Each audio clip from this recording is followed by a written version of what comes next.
The advice and opinions expressed by the host of Autism Live and her guests are meant solely as suggestion and should not be in any way construed as child-specific advice. The Center for Autism and Related Disorders advises working with a board-certified behavior analyst who has experience with autism before starting any intensive behavioral intervention. Any choices you make in determining your child's treatment are completely at your own discretion.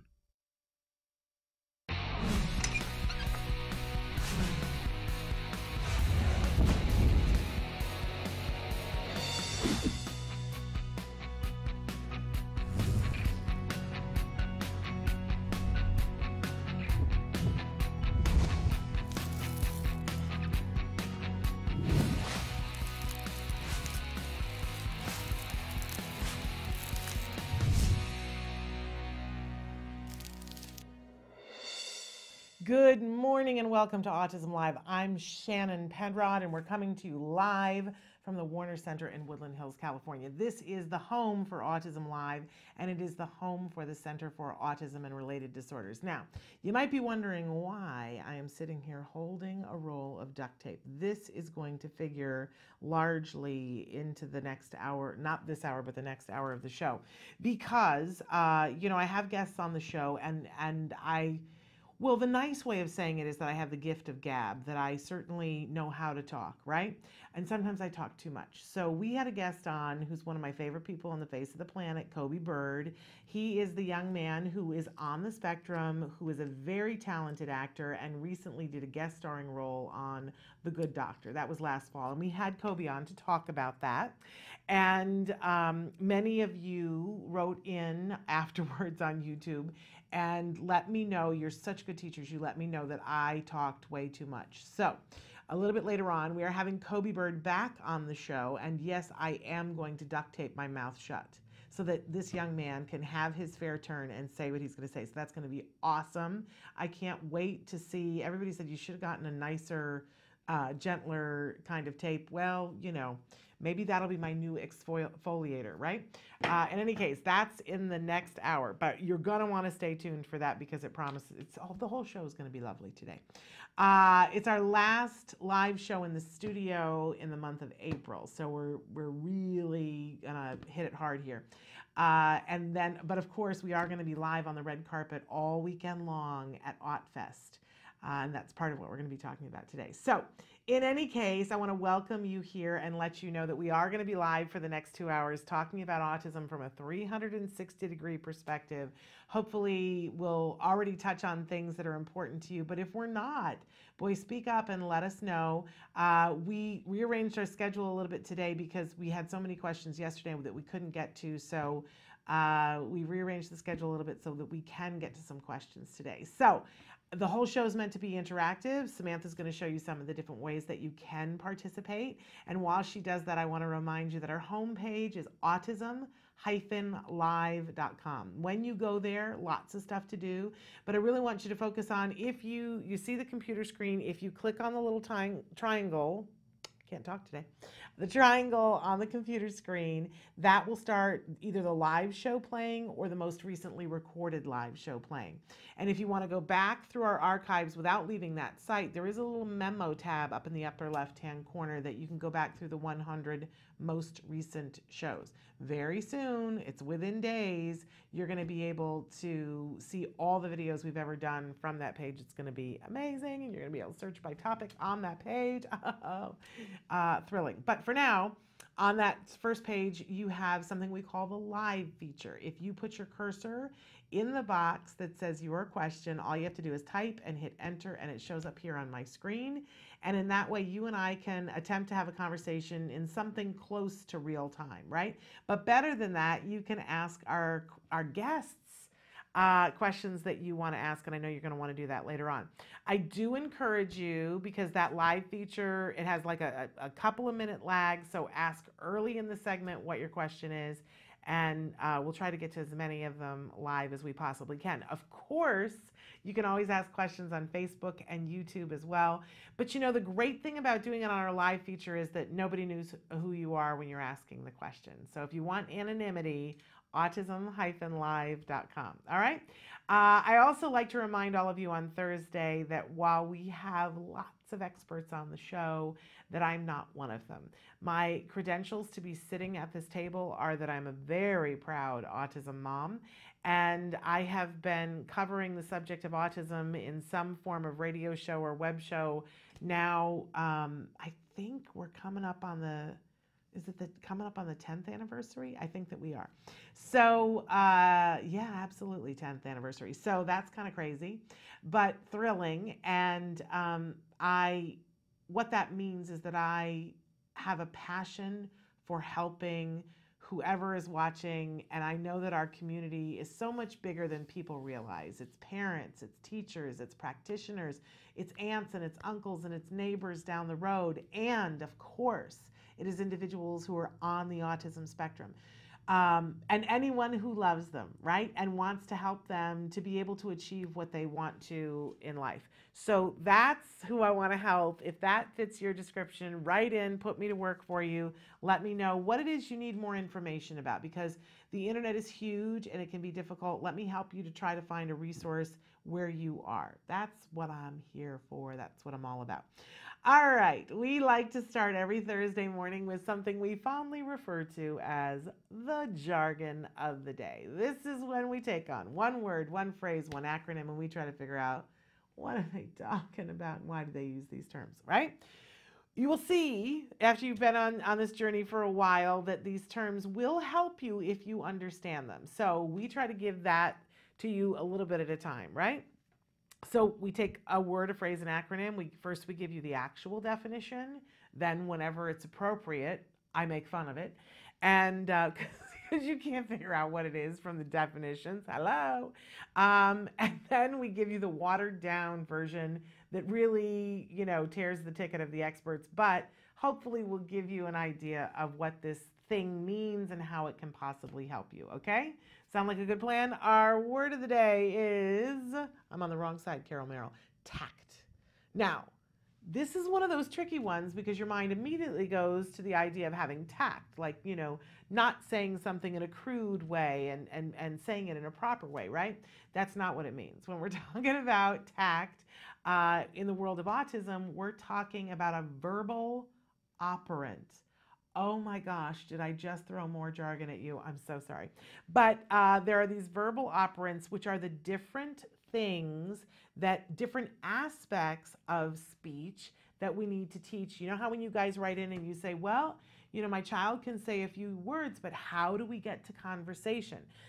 I want to put it on your radar, the verbal operants. When we get all of the pistons in the verbal operants moving, that's when conversation goes poof, right? And if you forget some of them, that's when conversation lays there and it's just basically labeling. So this is important, right? So let's take a look at our actual definition for tact.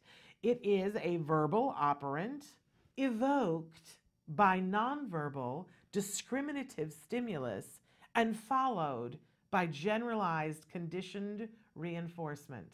Ladies and gentlemen, the entire reason why we do this and why I like to make fun. What on earth does that mean? What on earth does that mean? And if you know you need to run, do not walk, run and go get your BCBA because you have a job for the rest of your life. Because I know what each of those words means individually, and I know what a tact is, and still I want to throw up on this definition. You know what I'm saying? All right, so moving on, let's go to our working definition. A tact is spontaneous labeling or commenting about things that the child comes into contact with for the purpose of communication. Now, still, this is a mud pie, right? What? What is tacting? Okay. So let's first talk about what labeling is. So if I've got this thing here and I'm trying to teach the child to say tape, right? And so I hold it up and I go, what is it? And the child says, it's tape, right? And that's a skill. That's a wonderful skill. I want them to know it expressively and I want them to know it receptively, so that I want to be able to say, what is it? It's tape. And then I want to be able to say to them, where's the tape? And have them point at it. That's the expressive and the receptive. But when I'm thinking about tacting, I always think about when I was pregnant and my husband and I were in the car and I had this big old belly.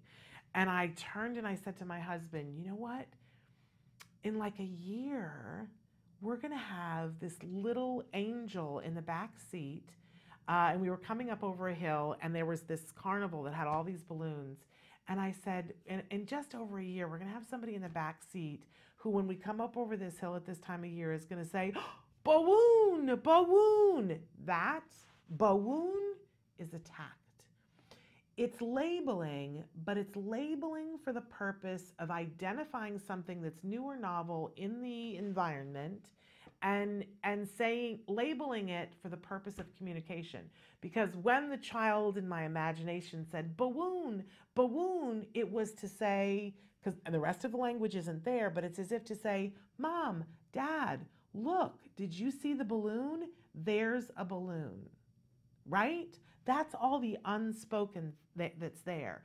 But just the noticing it and wanting to reach out and say, I see it, and you're saying it to other people, that's what tacting is.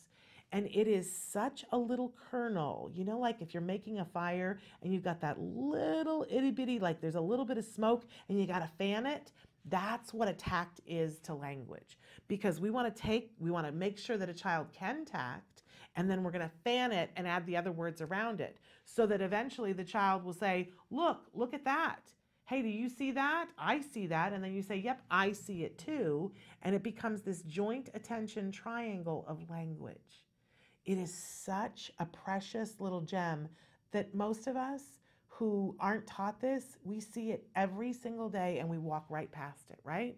Well, I got to be honest with you. This is one of the miracles of autism, is that you get to see it. You get to see, that's a tact. And that fits in here, and it makes all this other stuff happen.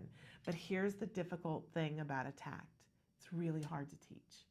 Because how do you teach somebody to, without a prompt, to recognize something in the environment and bring it up to you, right? And it's amazing when you watch people teach tacting because it's so clever. And sometimes they will prompt it until it can get there. I do want to reference skills. There's so many lessons on tacting in skills. And if you've got a speech teacher who's working with your child and you see that they've done the labeling, right, but they can't get to the next step, show them skills, get them a 14-day free trial on skills, and have them just look at tacting. Because once your child tacts in a pure tact where nobody prompted it, good stuff starts to happen. So tacting, it's a building block on that way to conversation, one that is often overlooked because it's stinking hard to teach it, because it requires a great deal of work to set up a lesson for it. But I'm just going to tell you, it is worth it. Tact, it's now in your jargon hip pocket. It's a good thing. Okay, moving on. We always have a question of the day, and I love this question today. It's the mood that I'm in today. What is your superpower? I know that you all have a superpower, and what is your superpower? Mine apparently is that I can talk you to death. Right? Because I can. Let's just remember that I didn't always have a show where I sat in a room and talked to a camera. And there were times when I'm sure people were like, what is going to become of that woman who talks incessantly? And I understand that I come by it honestly. I only met my father's mother once when I was 2 years old, and then she passed away. But she was known as Frida Penrod, the great talker. I think maybe I'm her granddaughter. So there you go. But what's your superpower? What can you do that's really unique and extraordinary and wonderful? Please write into us on our Facebook or our YouTube or our live feature and let us. I want to know what your superpower is. I'm thinking of very, very specific people out there that I know watch the show on Thursdays, and I want to know. Yes, I'm talking to you. I want to know what your superpower is. Okay, moving on. We always have a topic of the week and that we bring up on Thursday. And our topic today is choosing what you attend to. Do you know what it means, attend to? It's what you give your attention to. And this is across the board in every area of your life. If you just spent a day saying, what am I choosing to attend to right now because everything is available to you. In this moment in time, you can choose to attend to the pain that is in the back of your heel. You can absolutely choose to attend to it. And I'm not going to tell you that that's a bad choice. It's just a choice, right? But the fact of the matter is that you have the ability to attend to different things, and you know this. We all know this. It's just that we don't put it to good use enough. Because haven't you ever been in had a horrible headache, and then something comes up that demands your attention? There's an emergency, and you're focused on that emergency, and you get through it, and it's 2 hours later, and somebody says to you, "How's your headache?" And you realize, yeah, it's still there, but you haven't been attending to it. So it took a back seat. And one of the things that we learn about autism is that being able to put your focus on something and turn the volume down on something else is a really important skill, and not everyone is adept at it. And that for individuals who are on the autism spectrum, we want to help them to be able to pick and choose what they attend to. That especially for our kiddos who have sensory issues, it can be like a constant bombardment. If I start to listen to all the things, I'm in a soundproof booth, right? Soundproof. But I can hear the elevator, and I can hear the air conditioning, and I can, hear a little bit of a in my ear from my IFB, and I can, there's all these different things, plus everything that's happening to me internally, right? And I can hear my button hitting the glass on the table. And if I couldn't dial all that down to talk to you, nightmare, right? And for individuals who are on the autism spectrum, imagine sitting in a classroom with kids shuffling and a kid over here coughing and somebody's ripping paper out of a spiral notebook and the teacher is up there talking, but I can hear the clock tick and the light is coming. It honestly can make it super, super difficult. And it's the reason why a lot of times we'll see kids blow their stack. Sometimes they'll hold off until school is over and then eruption city, right?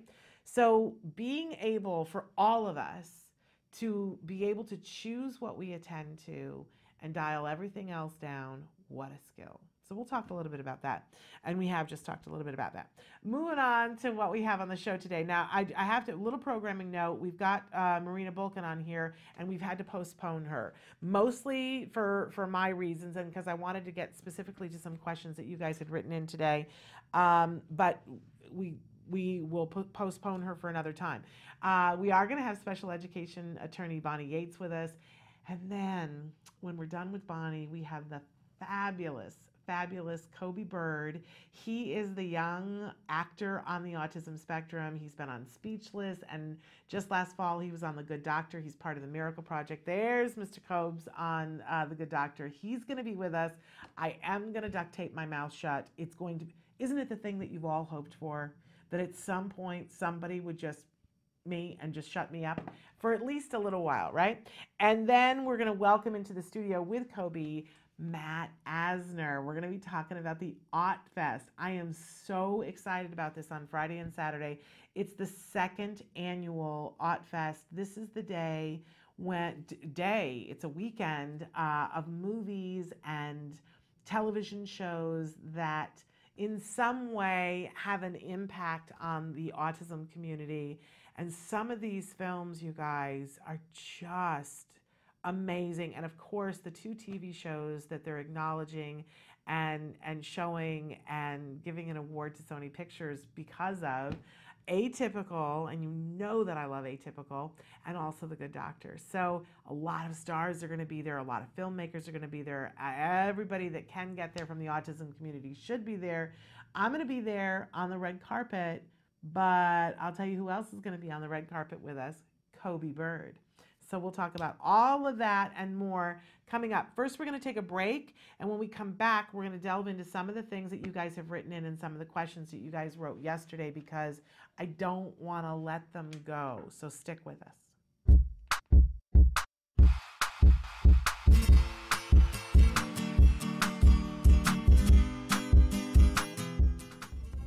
Hi guys. guys, welcome back to Smarty. We're going to be working on identifying and labeling emotions.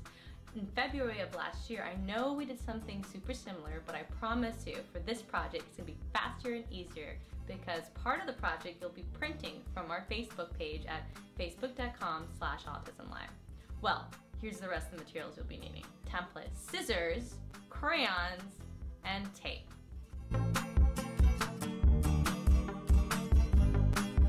The first step you're going to do is print the template from facebook.com/autism-live. I have them right here, and I printed them double-sided.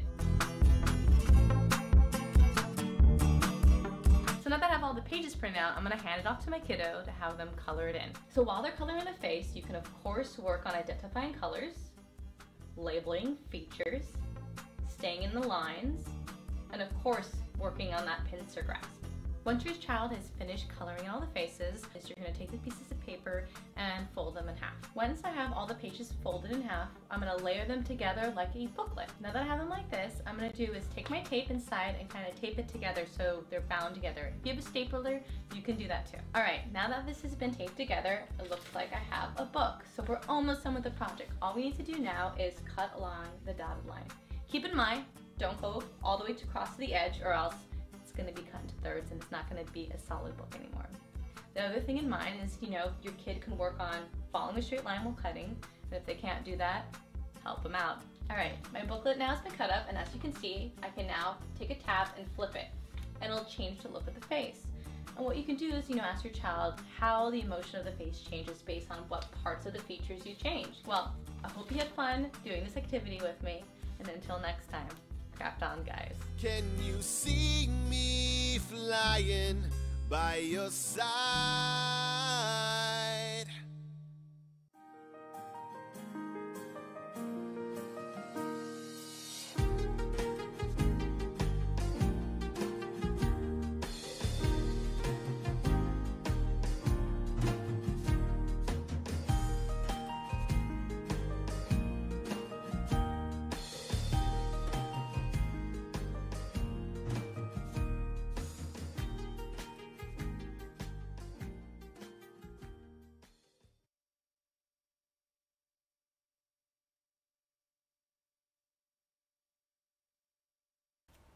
Hard times lead to good choices. Many times you're going to find out that change is coming and it's not something that you like to see. Things sometimes just don't work. Sometimes you have to put your child in a new school. Sometimes you have to put them in a different classroom. Often you'll see this with perhaps special education versus regular education, or everyone's favorite, puberty. All bets are off then. However, these things happen when they need to happen. So making that hard choice is super, super scary. But when you open those doors to look at things that maybe you've never dreamed you would have to look at, you're going to find help that you never expected. There are a lot of people out there dealing with the same things that you are dealing with, and there is a level of help that you never even knew existed. So don't be afraid when it's time to look at the scary problems that you're having. When those things come up, when the aggression increases, when things are falling apart at home, when you're getting the calls from the schools, don't be afraid. Reach out. Find out what you need to do. You might need to look at new schools, new housing. You might need to access new levels of service. But I am telling you, you're going to see amazing things. There are children that, as they grow, do things with the help of others, very specialized support, that you never thought they could do. So once you do that and you meet the child where he or she is and you give them what they need, everybody can do better and you're going to see amazing progress. Welcome back. I love those clips. I just love Christina Adams. If you haven't read her book, A Real Boy, man, that book, game changer for me. That's all I'm going to say. Okay, we wanted to take a few minutes to talk about some questions that came in yesterday and came in today. If you've got something for me, send it on over. Obviously, as I always say, I'm not an autism expert, but I care deeply about what you guys are writing in about. So yesterday, Sarge wrote in on YouTube, and sometimes you know what happens after the show, if we haven't gotten to a question, I try to go back into Facebook and answer questions. But when you guys write in questions on YouTube, and I need to be more cognizant of this, when the live show is over, my ability to answer it so that you guys can see it is gone. So then if you comment later on the video, then I can, but if you commented during the live show, and I really need to give that some precedent. But Sarge wrote in and said, I was wondering if any other parent has experienced their kiddo rolling their eyes upwards, but acting normally otherwise. And I just want to tell you that absolutely, that for many people on the autism spectrum, eye contact is really difficult. And there are lots of different ideas about this and opinions on why that is. You know, I wanted to know so badly when my child was little why he found it so hard to make eye contact. He, of course, talks to me about it all the time now. And I remember the first time that I was able to ask him and say, you know, why don't you like to make eye contact? And he said to me, it's hot. And I said, it's hot. And that was like the best way that he could describe that there was something about it that was uncomfortable when he would make eye contact.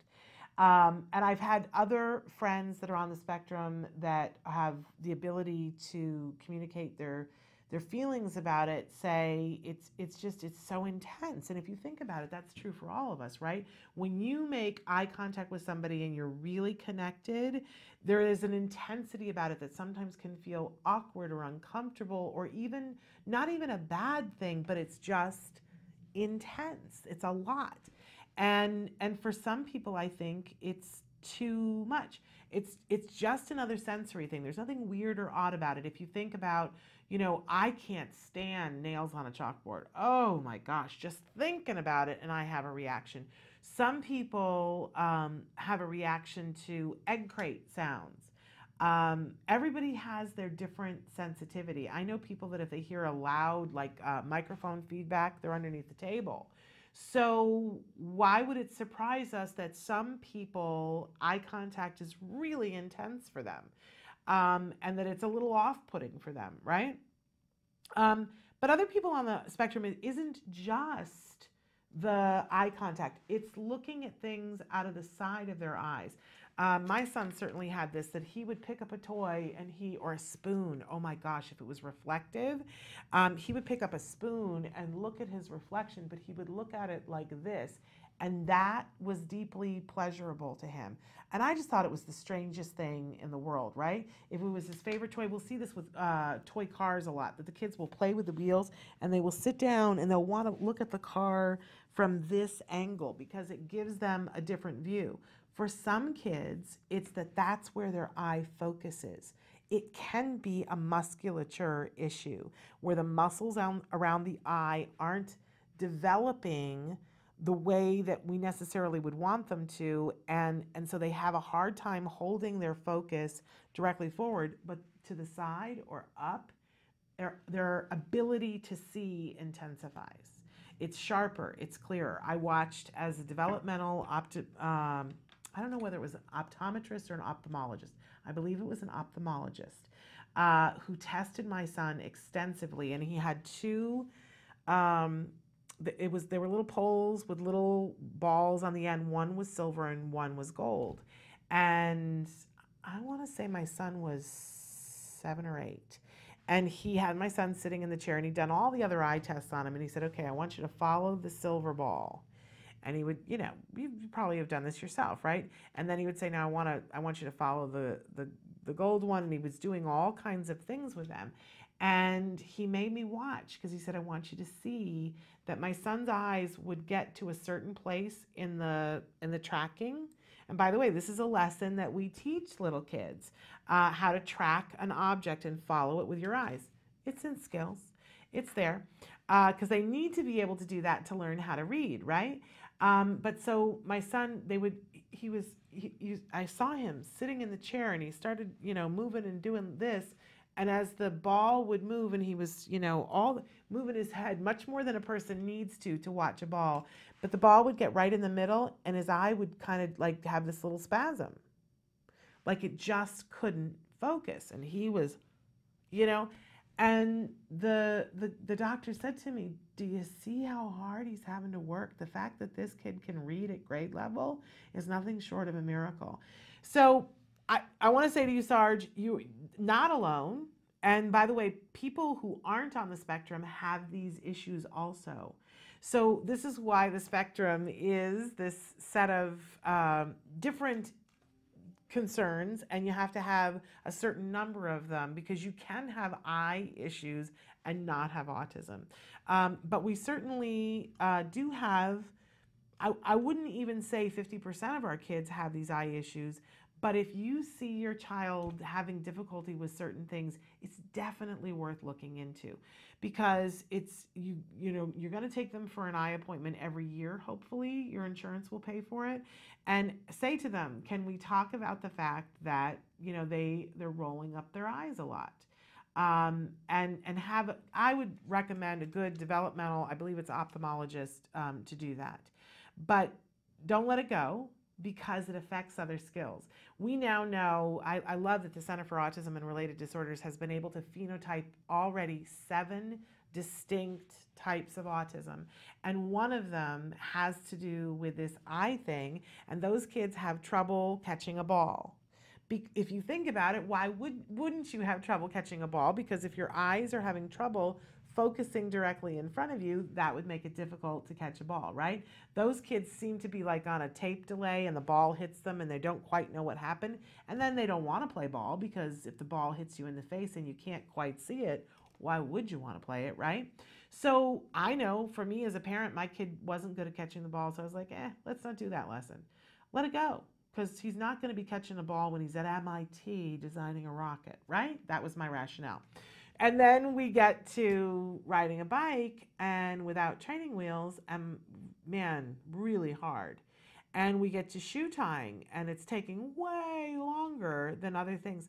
Well, it turns out that all of those things go hand in hand.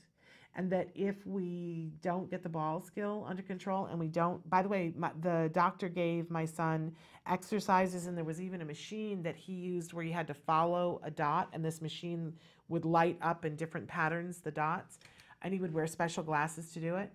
And it strengthened his eyes. And then he was able to do all of those things. I wished I'd known about it sooner. So I'm just telling you, check it out if you are having those issues. Okay, so some of the other questions that we got yesterday. Dr. Doreen mentioned that they accept Kaiser insurance. Kaiser told me they only partnered with Easter Seals, which is who we have now, and we wanted to go with card. I don't want to pretend to be an insurance expert or even pretend to be up to date, but I do know 2 things. That Easter Seals sometimes contracts with card, which means that Kaiser does.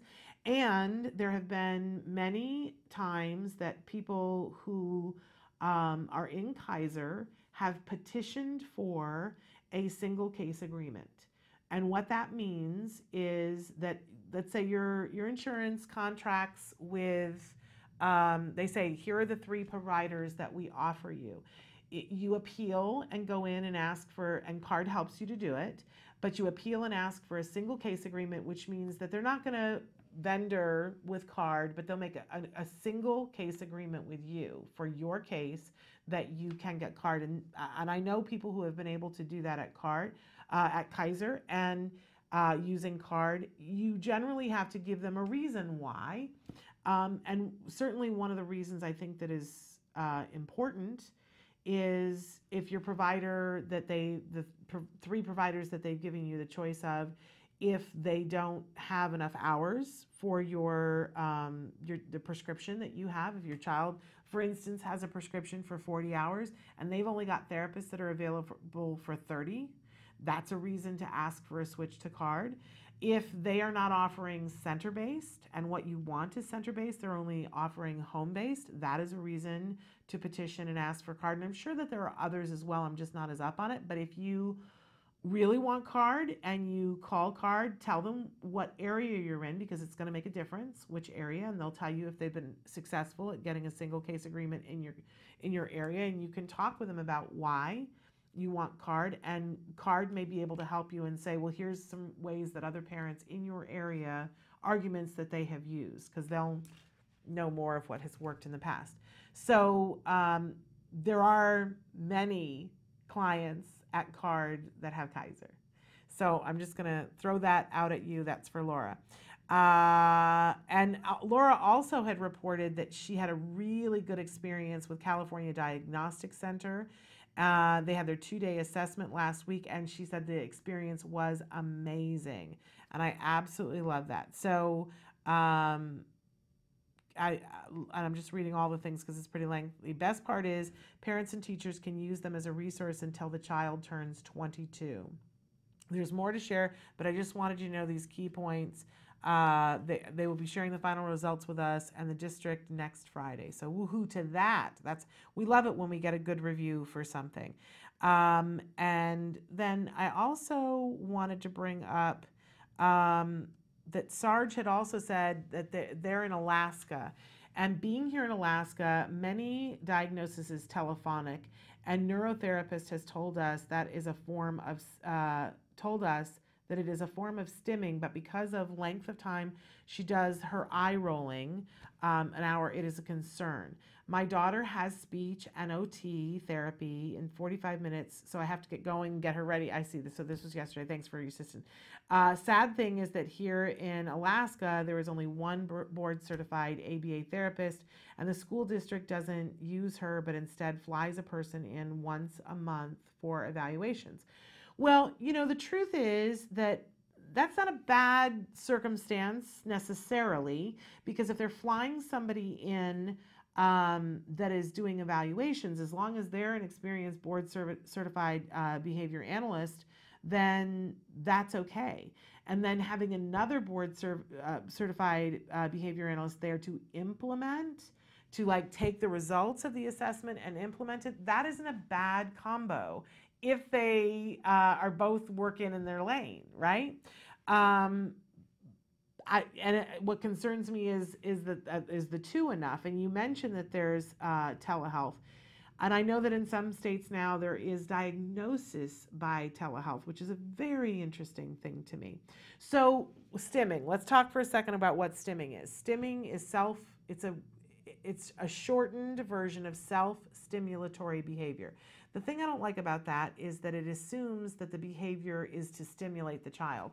And it's a misnomer, because when we say stimming, what we really are saying is automatically reinforced behavior, that they're getting some sort of a paycheck within themselves from the behavior. So a child doing this, we call this a stim, right? This is hand flapping, and we call this a stim. But for some kids, it is self-stimulatory, where they're doing it to stimulate themselves because they're bored, and this looks great. For other kids, they're doing it because they want to calm themselves. So, to be really technical, there's something about it. The better term is that it's, automatically reinforced behavior. There's something about it that is so reinforcing that they keep doing it, right? And we all have automatically reinforced behaviors. Every single one of us. Some people drum their fingers, some people tap their toes, some people that's drive you crazy. Other people, tap, or some people play with their hair, some people pull hairs, right? If you think about it, all of those behaviors, they don't have a paycheck outside of themselves. There's something about it that feels good to the individual. And that's fine that the neurotherapist is saying that it's a stim, but my issue always with stimming is that it is important. If it's happening, and it's happening with any regularity, it is filling a need for that individual. And often it's in the way, because it's very hard to learn how to write your name if this is all that is reinforcing to you. And how are you ever going to type a letter saying, I want this job, if this is what you'd rather be doing? Now, that does not negate the fact that there is a service being achieved by this. What I hate is people who are on the one side who are like, that has to stop. That behavior has to stop because it's in the way of everything. So I don't like that hard line, but I also have a hard time with people who say, well, they like it and they want it, and why would we take it away from them? I believe there's a middle road of the fact that this has a purpose, and we're not going to take that purpose away. It's just not good. It's never going to go away. That whatever this purpose is, if you love this, you should be able to have that. But can we get it to the point where you have choices about when and how you do it, so that it's not just something that you're in this endless loop, obsessively, compulsively doing it, and you can't make another choice? As a parent and as a teacher, that's where I'm coming from. Let's get to that. And that's what good ABA does. I didn't come up with that idea. Good ABA taught me that. Let's come up with, so right now, if it's a self-stimulatory behavior, your child is looking up because it feels good to them. Fabulous.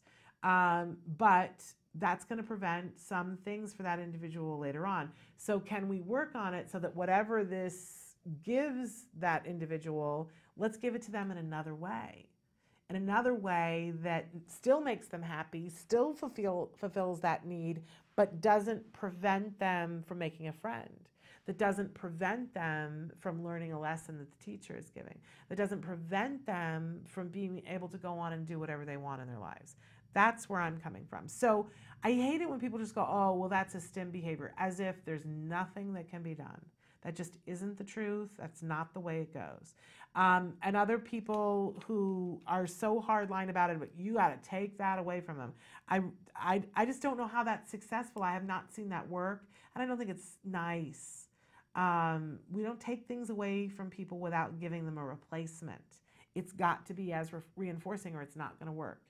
I love that Temple Grandin says that, you know, her thing is spinning the metal plate and watching sand go through her hand. And what her mother did that worked was, her mother, instead of taking it away from her, her mother just put it on a schedule. Now, Temple was someone who had enough language that she understood that, and her mother was someone who had enough understanding of what she was doing, and she was self-taught about this, but this is good ABA technique, where she knew she was going to be immovable about it, and she knew that she could be. There's some things in life that you can't be. There's just some things that you cannot say to somebody, well, you can only do that between the hours of 3 and 4. And there are some kids who are not at the point where they are able to start and stop that. They would need other intervention. But I love the idea that her mother didn't take it away from her. Her mother said, you absolutely can do that. I mean, you know, look, I like watching bad television. And if you give me 4 days off, I'm going to tell you, I'm going to binge watch some bad television, right? And if you asked me while I was binge watching television if I would like to do that for the rest of my life, I probably would tell you yes, right? And if you left me alone and I never had to go someplace, I might sit and binge watch television for the rest of my life and grow cobwebs on my head. I love it that much. But at a certain point, I have to show up at work. I have to be here. Somebody calls me, they jolt me out of it, and my life is richer for that, right? I don't want to spend the rest of my life binge watching television. And I do think when we help people to have choices, that is helpful to them. But we never want to rip something away from somebody and take away the thing that is helping them to feel good, the thing that is helping them to feel soothed, the thing that's helping them to feel comfortable. I don't agree with that. So that's where I am on that. Okay, we had a couple of questions that came in. Put my iPad, hang on one second. Don't go anywhere. Okay, so, oh, yes. And I think I know who this is coming from. This is my question to Dr. Doreen, but I'm going to take it because I know that CARD can help with this. Can CARD help my daughter with her speech volume? We are starting the program in a week or two, and thank you. And yes, absolutely. You know, there's lots of different things that go hand in hand with communication, right? It isn't just the verbal operants, right? Although the verbal operants are a big part of that. But then there are things that are tone, that there are lessons and skills about prosody. Sometimes we will talk to kids who talk and there is this intonation, it's that Ben Stein thing. And so I am talking to you and it's very hard to tell if I am excited. That's really wonderful. And I'm not going, that's fabulous, right? So that's called prosody, when kids are just delivering things with that flat affect. And being able to understand how to upward inflect at the end of a question. I mean, there are all these little elements, and CARD is adept at all of them. And one of them is volume. and it's actually something that is very easy. You just have to implement it and be very clear about it, and they'll be able to do this absolutely. It's about getting a reinforcer, understanding what volume is. You understand that how we experience our voice and how other people experience our voice, two vastly different things, right?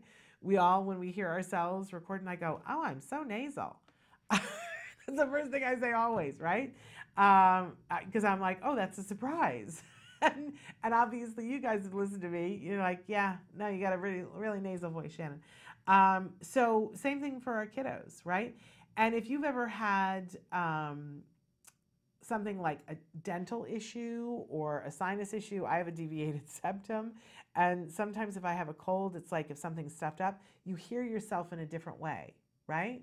Or even just putting on headphones. It drives me crazy. My son puts on headphones and he talks to me, and he needs to be able to hear his voice when he talks to me. So that's the only time that he really articulates so that he can hear himself.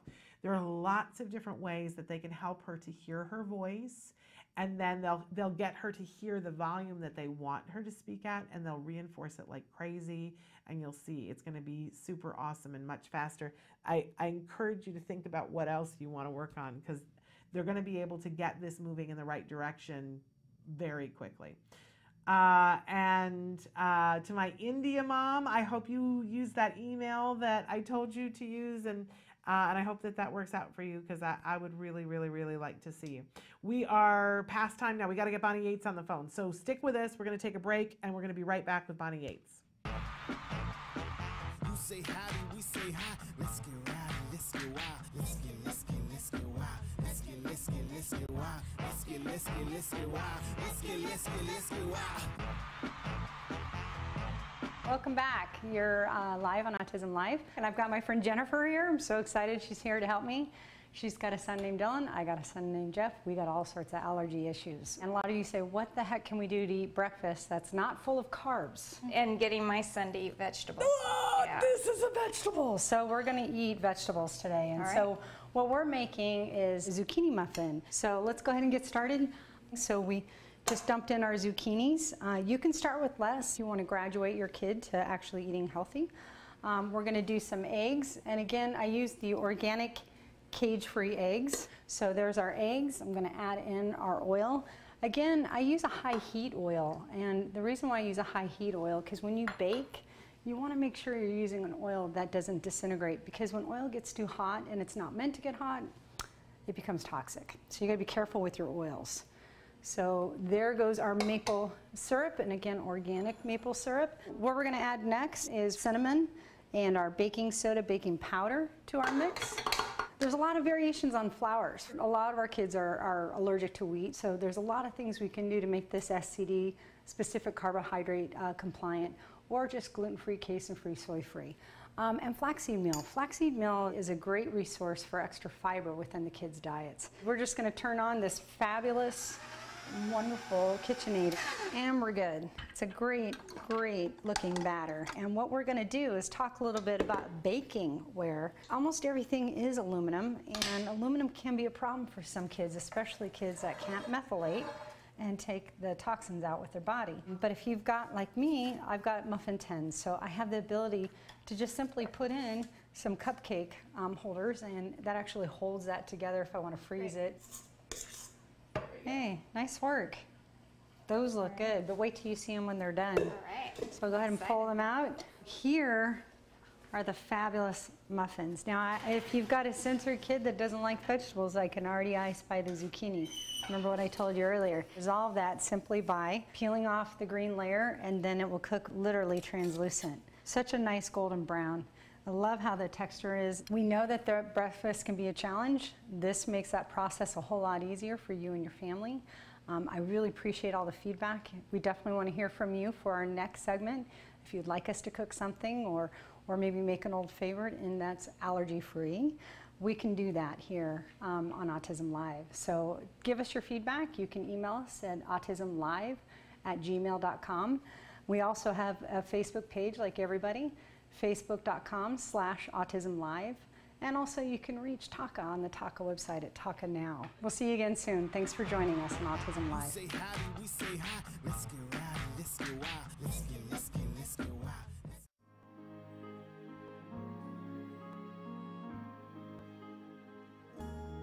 Are those your eyes? Is that your smile? I've been looking at you forever, yet I never saw you before.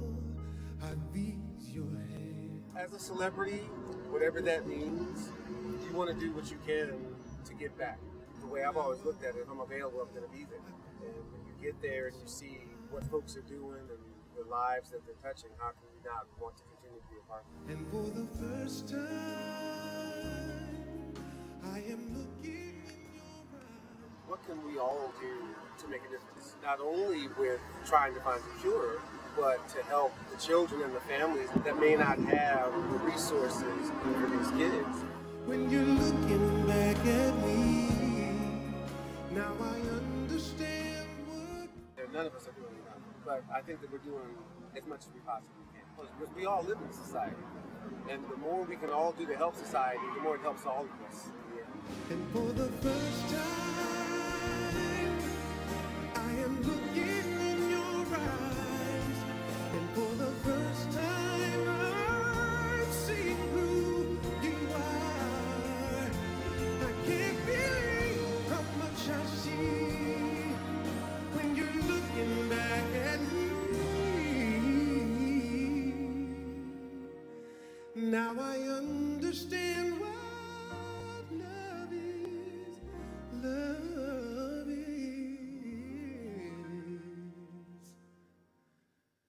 For the first time.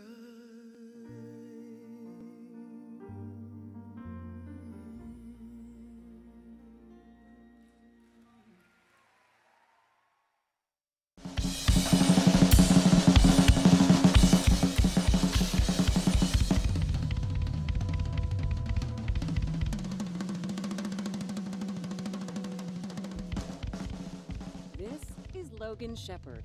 At first glance, he looks like a typical American teenager. He plays in a band, loves hanging out with his friends, he doesn't like doing homework, and he's not really fond of broccoli. But Logan Shepherd is not your typical 14-year-old. Logan was diagnosed with autism at the age of 2. He was nonverbal, made no eye contact, and his parents were told to abandon all hope. Instead, his parents began an intensive intervention treatment. At its center was a quality ABA program known as the CARD method. This is Logan Shepherd now.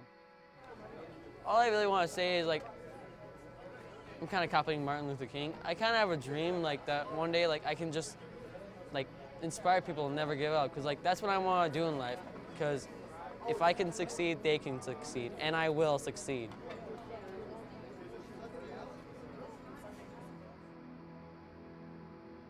To follow Logan's musical journey, visit www.facebook.com/officialdrummerrock or @drummerrock on Instagram. For more information on the CARD method, visit www.centerforautism.com or call 800-345-CARD. Rock on, Logan.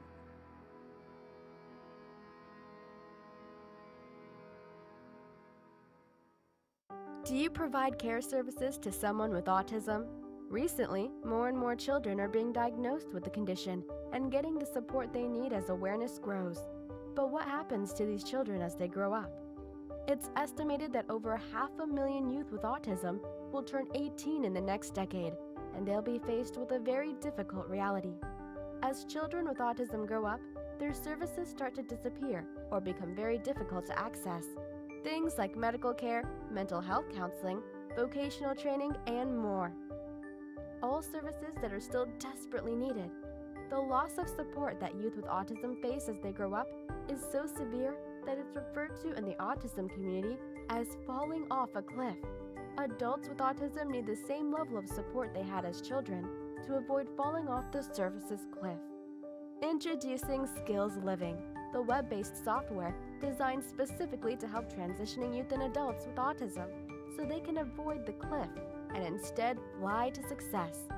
With Skills Living, help your learner with autism develop the skills they need in all the critical areas of adult life, including self-control, planning, and problem-solving, effective communication, performing life skill tasks for independent living, acquiring and maintaining employment or other meaningful activities, developing and maintaining social skills and relationships, accessing transportation and public services, and being safe. Skills Living includes a comprehensive assessment, a data collection mobile app, behavior intervention plan builder, and automatic progress reporting. It also provides a complete curriculum addressing 16 key areas spanning the entire range of functioning adulthood. Skills Living is easy to use and can be implemented by schools, parents, and autism service providers. Call or click today for your free demo and see how Skills Living can help your learner with autism avoid the cliff and instead reach their fullest potential. Skills Living. Wish, learn, become. Welcome back to Autism Live. Skype is not my friend today, but we have Bonnie Yates on the phone, and if Skype improves, we'll include Bonnie, the picture as well. But Bonnie Yates is an amazing special education attorney. She is with the law firm of Hirji and Chow, and we want to thank them for giving her and us this opportunity to answer questions for you guys. So Bonnie, welcome back to the show. Thank you. So thrilled to have you, and I know that you, I'd appreciate it if you talk just a little bit about Hirji and Chow and then give us your fabulous disclaimer. Yeah. Good morning, everybody. Happy IEP season. I think it's officially on now.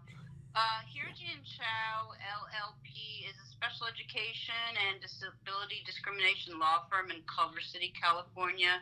We can be reached at 310-391-0330. We have a lot of material today and limited time, so let me just tell you that with respect to your own personal situation, you need to consult with a lawyer about your specific problem. We're answering questions generally based on California law and federal law, as I'm licensed to practice in those two jurisdictions. I think you've had a bunch of questions from or listeners. I've got all kinds of material for you about summer scheduling, IEPs. Well, and it is IEP season, and we do have questions left from last week that I wanted to get to, but I have to say what's pressing on me this morning, the first thing that I do in the morning when I wake up is that I'm in a bunch of different groups with a bunch of different parents, and sometimes it's like, it's so funny how all at once people will be talking about the same things, even on different groups with totally different parents. And this morning on two of the different groups, the discussion was about two separate moms in two separate states raising a flag and saying, oh my gosh, what do I do? My child has been coming home with bruises and cuts. This is not a one-time event in either case. My child's been coming home with these bruises and cuts. And when I asked the school what's happening, one of them, they said the school doesn't want to talk about it. And the other one, the school said, we don't know what's happening. And both these moms were saying, what should I do? And I got to be honest, Bonnie, my first thing was, you need to stop sending your child to that school. But, sometimes that isn't an option for people, I guess. But, it begs the bigger question for me about what can you do? People were saying, call the police. People were saying, send a tape recorder with your child. I mean, there were all kinds of suggestions. From a lawyer standpoint, what would you advise? Okay. So, do these people have IEPs? Yes. I think in both cases they have IEPs. Okay. All right. That's important to me because it gives rise to the possibility of a forum in which to discuss things. So that's the only reason I asked that question. We have a kiddo from LAUSD. He came to us with, he's like a first or second grade or something. He has autism. He's not very verbal. He came home from school with like a bandage over his finger. Oh no, it's weirder than that. I mean, the mom got a call and said, he's got a cut finger. You need to come pick him up.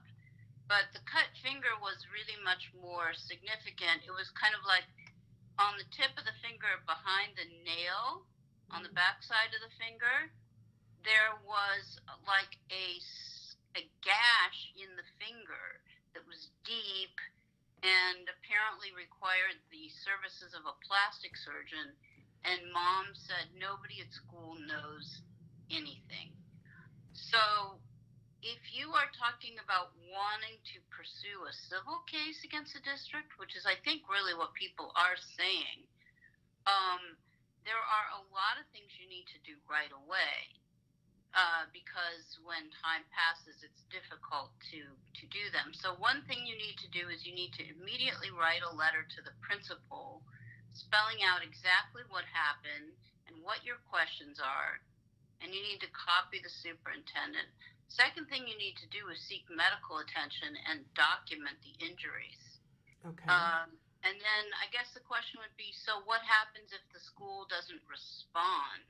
Well, your choices would be you could file a Williams complaint. We've talked about that before on the show. Mm-hmm. You could request an IEP meeting. You could make a police report. In the situation with the split finger, I'm not sure they would get involved. You could make a report to the Department of Children and Family Services for child abuse and neglect, and that's probably a good thing to do. But you kind of have to then see how the whole thing starts to proceed. You know what I mean? And while you're doing all that, Bonnie, is the expectation that you are sending your child back to this place where they've already been hurt? Maybe. Oh, that may be why you need an IEP meeting to talk about a change of placement. I mean, there's not going to be like a template or a recipe that you can follow. You need some combination of good instincts, knowledge, and perhaps legal guidance. It's going to depend on how the school reacts once you start to make it clear to them that you're building a case against them. But can we just say across the board that doing nothing is a super bad idea? Doing nothing is a very bad idea if you want some either response that will address the question of whether your child is safe at school, and or if you're thinking, depending on the extent of the injuries, that you may be wanting to file a lawsuit against the district. One of the things you always have to have in mind is if you do want to file a lawsuit against a district, and I'm not talking about an idea due process case, I'm talking about a civil lawsuit for money damages, there's a requirement that you present a claim to the district within 180 days of the date of the injury. So you'd be wanting to file a government claim also. And I so think there's a bunch of things you'd be doing. Well, and for me, and maybe I'm reading into it for these two parents, but I think in this moment in time, both parents were very clearly saying, top priority, and as it should be, is I don't want to put my child into a circumstance where they're going to get hurt again. Right, but so then you get into the question of, in modern America, how many instances are there where parents can just drop their job and stay at home with their kid for an indefinite amount of time while the process works its way through the system? One thing that's really hard, I think, for all of us, just as humans, but also as, parents with kids in special education, or kids with special needs, I should say, we're always kind of surprised at the turnaround time on things. Like, wow, I can't believe that the district didn't even call me back about something that to me is so serious. And, from their perspective, they have a lot of stuff going on all the time. They're putting out all kinds of fires. Now they're having to deal with, constant concerns about campus violence. And so these things don't move very quickly. I mean, I had an issue with Culver City Unified where I believe the student's transcript had been falsified, and I was trying to get the district to respond and correct it. And I think I wrote the superintendent at the time 3 letters. I never heard a thing back from him. Wow. So you can't, you kind of gotta, there's a lot of different things to be worked out. I can guarantee you, if you make a DCFS complaint and or a police report and outside personnel starts showing up at the school, hard for me to imagine that they're going to be unresponsive. It's easy for me to imagine that they'd be worried about that kind of scrutiny. Yeah. It also makes a complaint to the California Department of Education. But you got to do stuff. You can't wait for them to fix it, I guess is kind of what you and I are circling around, right? Right. Yeah, that it's a super bad idea to do nothing and hope that it will just resolve itself. I think that's really wishful thinking. Okay, Yeah. should we move on? I mean, I know that it's IEP season, and I love the idea about talking about extended school year, because a lot of people are in the IEP right now and they're hearing whether their child is being offered extended school year. Or do you want to take this question about what accommodations you should ask for somebody going to middle school? Pick your poison, Bonnie. I mean, usually the IEP document lists out all the accommodations, and Well, you should. Let me just refresh your memory. This mom, the son is starting middle school, and she says, I don't even know what to ask for, because I guess in middle school, I mean, I don't guess, I know it's completely different. She says, I don't know what to ask for or what he needs. I'm terrified that he isn't going to get something he needs because I just don't know what to ask for. What should I do? How can parents find out what to ask for? Okay. Well, as far as accommodations go, the ones that I typically hear people wanting and having are accommodations that relate to like homework and test taking. I'm just running a little test right now. If you Google stuff, I'm not kidding, there's a whole bunch of stuff that comes up. Accommodations for middle school students with dyslexia, with ADHD, with autism, etc. So you can look at those. You can also look at your last IEP itself, and there should be a page on which all of the possible accommodations are listed. But typically, I mean, there's quite a range of accommodations depending on how the student's unique needs present themselves. Some students need the amount of material to be lessened. Some students need the content to be lessened. Some students need a note taker. Some students need extended number of days to get homework in. Some students need extended time on tests taken in a quiet room. I think if you do your Google research and you think about your son or daughter's needs, you'll be able to come up with a list of accommodations to ask the IEP team to add to the IEP. And then as far as the comment that middle school is totally different, I think what he or she is alluding to is the fact that we switch classes 5 or 6 periods a day.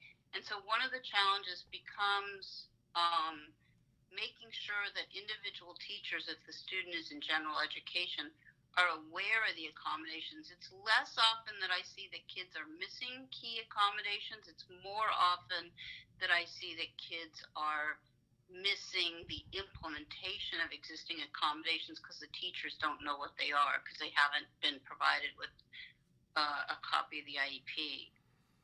Okay, so we've got about 6 minutes here. Do we want to take a little bit of time? You said you had some stuff about extended school year. Do you want to talk about that?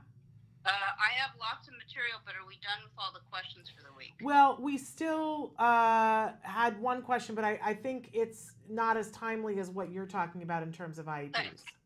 Well, I just jotted down some notes this morning because it is IEP time. So summer poses a problem in terms of the lack of availability of quality services for students in the summer. It's crazy that we have no general ed programs with so many students that are IEP'd and need a general ed curriculum, but that is your problem.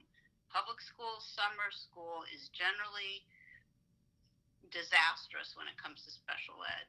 And if you're going to try to figure out a way to get the district to pay for other things, that may be like you ask them to pay for it, they say no, then you self-place giving them notices to your reasons, and then you try to sue them after the fact for the services. My comments about summer were going to be like, okay, it's April 26th. You have less than 60 days before school is out.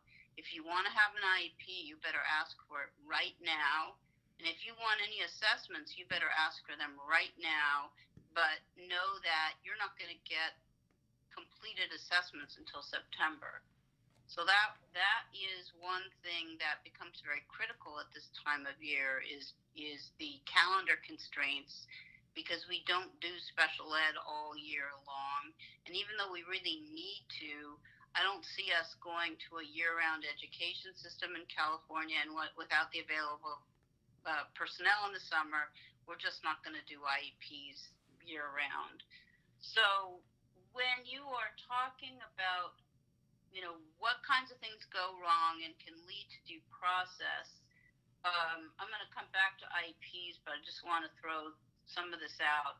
Okay, you can have a due process hearing anytime the district proposes to change or to initiate any kind of identification, assessment, or educational placement for a child.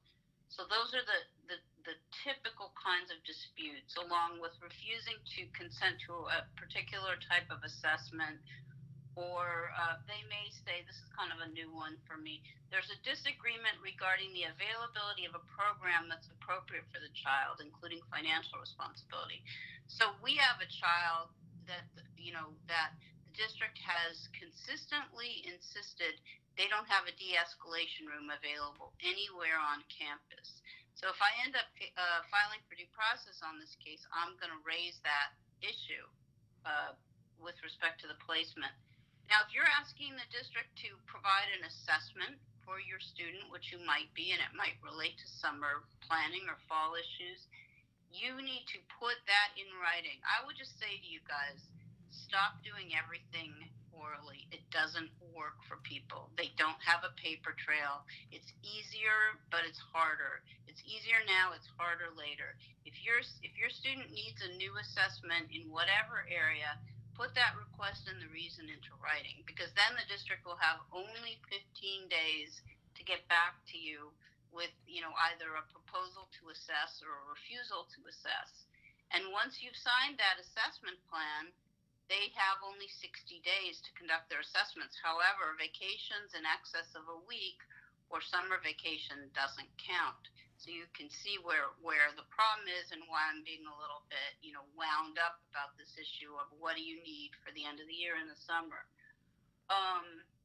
Sometimes districts want to observe kids in conjunction with an upcoming IEP, and parents will say, well, I didn't agree to that. You looked at him in the placement without my permission, or you reviewed his data without my permission. That is not the kind of assessment for which the district has to obtain consent. District has to obtain your informed consent when they intend to do a face-to-face assessment of your child. So that's one distinction that's important to make. In terms of your IEP team members, when the term is used, IEP team, it's important to remind yourself, because it may not always feel this way, that being a parent is part of being on the IEP team. And if you bring a representative, that person is also a member of the IEP team. Now, I'm finding that a lot of the time we're scheduling IEP meetings for 3 hours, which is an effort. Districts don't like that. And then I show up at the meeting and they're saying you can only have 2 hours. And I'm like, well, wait a second, we agreed on this. Well, our substitute can only stay for 2 hours and then the teacher has to leave. Well, the correct answer to that is, what would ever make you think that you should only get partial coverage when I need the general education teacher for the whole meeting? And then they'll just say, well, that's too bad, we'll have to reschedule, which frustrates me because it's more time and more expense and so on. So then I'm left with the, well, okay, I guess I'm going to have to excuse the general ed teacher and have her be available by cell phone or something because I want to get my extra hour of meeting in. So I'm going to start sending a letter with every IEP notification that says, we have scheduled the meeting X to X time. We expect you to have full coverage available so that all the staff listed on the notice can attend for the full time, because I'm getting really tired of just, having my meetings be cut short, particularly at this time of year. So that's kind of the excusal thing. And if they ask you to sign an excusal and you don't want to, you don't have to. They're supposed to get it in writing, though. So does that all make sense so far? Shall I go on? It does. Unfortunately, I have to stop you, Bonnie. We're out of time, and I have breaking news in this moment that I'm going to share with you right now. This morning, the CDC, we just got word that the CDC came out with new prevalence numbers on autism. The title of their press release is that autism prevalence slightly higher, and we have gone from, get ready, drum roll for this, from 1 in 68 to 1 in 59. Oh, wow. I want to cry. I don't know how anybody could think that that was slight. Well, it's at a level now where all of us confront, whether it's with our plans to have children or our plans to have grandchildren, it's like almost 1 in 2. I mean, those are horrible odds for normal children. And this press release, I'm just starting to get to see it, that's come out from the CDC. People are already reacting to it. There is a section when it says that autism prevalence among Black and Hispanic children is approaching that of white children. I want to correct my percentages because they're totally wrong. It's actually 2%. I think if it would be 2, if it's 1 in 59, be like 2 in 116. I'm not a math person today. They're saying it's 1.7%, and it's higher than the previous, which was 1.5%. But you're right, we are approaching 2%, and that's horrifying. Well, we've got a lot of indicators in our world about things that we're doing that aren't working for the health of the planet or the health of individuals, and it just makes me want to put my head in my hands and cry, because I used to think that the happy day was going to come where we would have gotten an intervention program for every kid, and we'd be starting to put this behind us somewhat, but it's really not feeling that way at all. And that, I mean, when this is not happy news to close with, but like when one of my friends' children has a normal kid, that to me is like a whoa, like how did they do that? Like what's the recipe? I mean, it's that sort of becoming autism is becoming the new normal, and it's not a good new normal. Absolutely. Bonnie, I thank you. We have to go. We have a wonderful guest. We'll talk more about this though. Thank you so much for being with us, and thank Hirji and Chow. We want to remind everybody that they can reach out to you for a free consultation. I'm there. Hope to hear from you. Take care, everyone. Yes, you too. Take care. That was Bonnie Yates, special education attorney. We are running a little bit behind, and I apologize, but for those of you who are just tuning in, we received word during Bonnie's segment that the CDC has come out with new autism prevalence numbers. We have gone from 1 in 68 to 1 in 59. Of course, there's a lot to be unpacked in that. We're going to be figuring that out behind the scenes, but we're not going to wait to have Kobe Bird. We've got a great segment. We're going to welcome Kobe in, and I'm going to tape my mouth shut. I still think that that is incredibly relevant because we need to hear from our young people, and I want you to hear this amazing young man. And I'm going to tape my mouth shut so that I don't talk. Stick with us. We're going to be right back.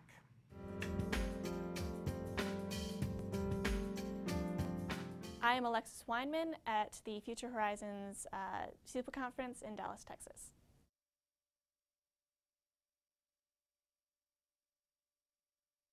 It helped me in a way because it was a format that I was not used to. Like, I had never curled my hair before.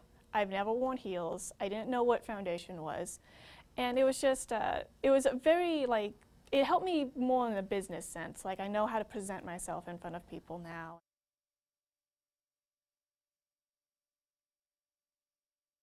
That's something my mom drilled into my head. I have trouble sometimes with it. Like, you introduced yourself to me downstairs, and so I immediately and I've heard of you before, so I was like, I know this person, I can make eye contact with this person. And if I'm talking to someone I don't know, or if I'm listening to someone give a speech, most of the time my head will be down. I don't look at people in the eye, but if it's someone I know I need to make eye contact with, I make eye contact. But my mom growing up, she, especially after the diagnosis, she would always like grab my hand if I was like, you know, looking everywhere else but her, and she'd like say, look me in the eye. And so she wouldn't let go of my hand until I looked her in the eye.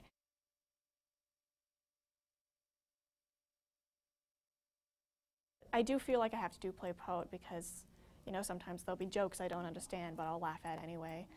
There will be situations that I'm not comfortable with, but I'm going to have to play along anyway. And I think I just found out, like, I'm just a tremendously amazing liar. Like, I can pretend like I'm uncomfortable with something when in actuality I am screaming inside, or I know the moment I get back to my dorm room I'm going to start screaming. Or having a meltdown or something like that. But I also know that there is a time and a place because there isn't any safe rooms available in neurotypical society. Like, we have to make our own. And, you know, on a college campus, there's not many places you can go and scream without attracting attention. The way I explain it to people is, you know, people's brains are like hamster wheels. Eventually the hamster's got to take a break. Autistic brains aren't like that. They just keep going and going and going. So we can't stop thinking about things. That's why a lot of kids with autism have sleep problems, because they can't fall asleep because they have too much on their brain. They can't sleep because they're thinking too much. And I think just the walking in circles, there's no thought to a circle. Like, it's just, like, so I'll just plug in my earphones so I can't hear anything else except whatever white noise I'm listening to, and I'll just walk in a circle. I think it's just like we are just as prevalent as men with autism. There might not be as many as there are boys, but we are still part of this movement. We're still part of this community, and we just got to remind people that, hey, you know, we're here too. You know, don't forget about us. One thing I've learned is that, first off, I'm not the only person who is speaking from their own perspective. Like, I feel like I go to some of these conferences and it's a bunch of doctors and a bunch of parents who want to talk and get to know what autism is about, but there's not a lot of people on the spectrum talking about it. And so I come to these and I see Temple Grandin, who's one of the biggest faces in the autism community, actually get up and talk about what helped her and what we need to do in order to get our kids out of society and not in our parents' basements. And so it's just kind of reaffirming, like, I'm not the only one. Thank you. Because I'd go to these and I would be the only one. I'd be next to a bunch of doctors and talking about worlds I have not even seen before, let alone pronounce. And I'm just sitting here like, I did a pageant once. So it's good to know, like, I'm speaking from a perspective of not necessarily overcoming, but learning to live with this, because I feel like not a lot of people come out and say what it's like to live on the autism spectrum. A lot of people talk about the struggles and everything like that, but they don't talk about, you know, what they've done to make their lives better while living on the spectrum.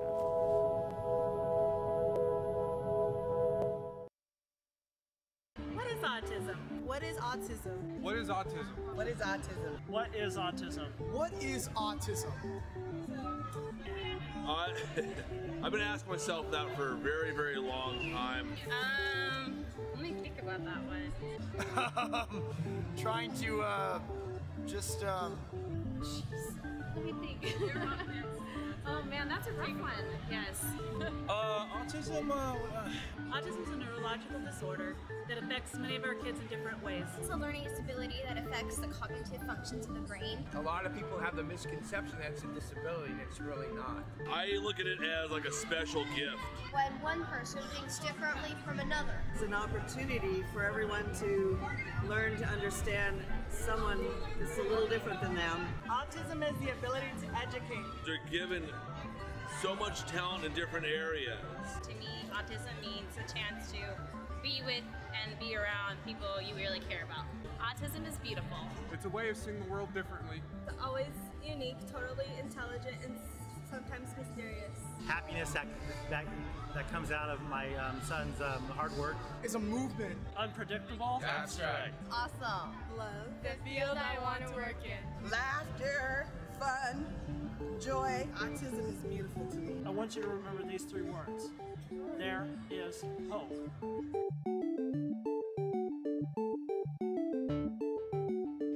Welcome back to Autism Live. I have with me one of my favorite people on the face of the planet. Kobe Bird is here. He is the amazing young actor who is just tearing it up. He was on Speechless. He was on The Good Doctor. We had him on the show for the 4th time last fall after he was on The Good Doctor.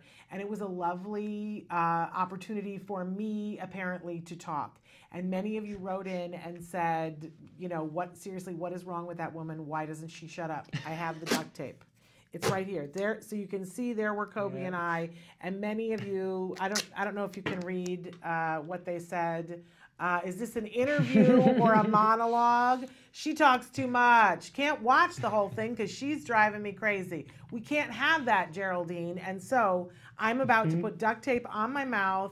We're going to let Kobe talk about what he wants to talk about. If I feel the need to, I will write him a note. You ready, Kobe? Okay. Just don't hurt yourself. Okay. Okay. Let's say, hey everybody, it's good to see you again. Yeah, it's my third time here again. It's really good being back here again. I love coming here because I actually get to share my feelings with everyone. So now I get to talk. So let's see. I'm trying to think what to say. Okay, she's writing something down. Okay, let's see. Yeah, so, let's see, there we go. She's running. Okay. Miracle Project, okay. Yeah, so, Miracle Project. So I've been doing this, so right now I've been doing me and the Miracle Project, the program, we've been doing this, we're doing one of our original shows. It's called, 185 Oyster Boulevard. Basically it's a love story. It's really good, and we actually already got all the costumes. I'm actually wearing the pants and the shoes for the costume, which is funny. But like we haven't fully gotten like the top yet. But yeah, it's been really cool. And we got the script a couple weeks ago. And I'm still reading it. It's hard. I've got lots of lines. And really good. Yeah. So the show's about so the show's about this boy with autism whose father gets a new job in LA, and they move to this apartment. And mostly the show's about the apartment and the neighbors and the people living in it. And basically it's the boy with autism, Jake. He tries to deal with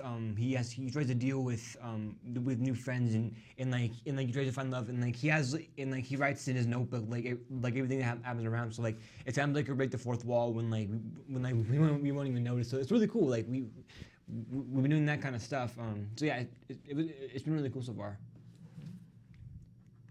But like but yeah, if you want to see the show, our first performance is here we go. Our first performance is on May 31st. I'm not sure what the other performances are. I'm not fully I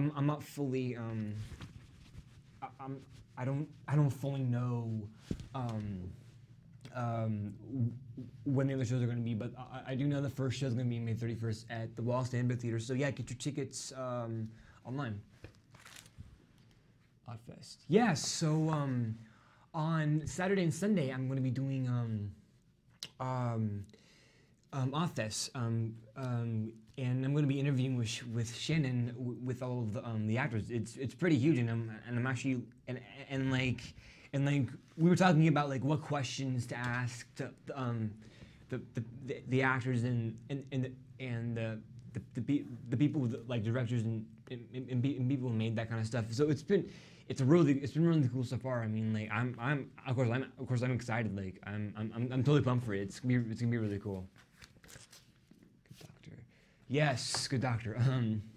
So It's been really crazy. So Good Doctor, they just finished off with the season finale. Really great finale. I actually got to see the finale before it aired, and it was really cool. Like we went to a Paley Fest at the Dolby Digital Theater, like, and I actually got to meet the cast and originally after the episode I was gonna ask him a question, but actually one of the actors, Nicholas Gonzalez, he came up to me and he actually noticed me and he gave me a little shout out. It was awesome. And after that, the American Project director, Coach Cheek, was there, so she asked the one of the security guards to bring us backstage. So I got to meet everyone backstage on the stage, and they actually invited us to go to the reception. The receptionist with all the other family members. It was really cool. I got to meet everyone. I got to meet Daniel Day Kim, which is awesome. It was so cool for me, and yeah, it was really cool. I mean, everyone was still so nice. Like Freddie Highmore still remembered me. Like he was he really is the nicest person I've met. Like in the crew, but still everyone else is just amazing. Like everyone else I met, like they're just really kind people. Mm-hmm. Let's see.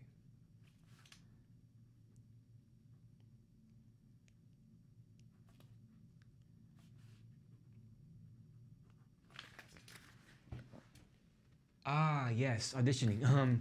I actually did do a big audition 2 weeks ago for this new big movie. I can't say anything about it yet, but yeah, it was for the lead. And if I were to get it, I would be going to Atlanta for 5 weeks. So it's pretty crazy. I mean, I was totally scared for I did the audition and I was like, oh, this is awesome. I mean, I did my best. I did the same thing I did with Liam.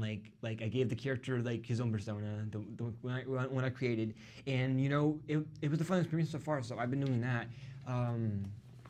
Yeah, I've been doing lots.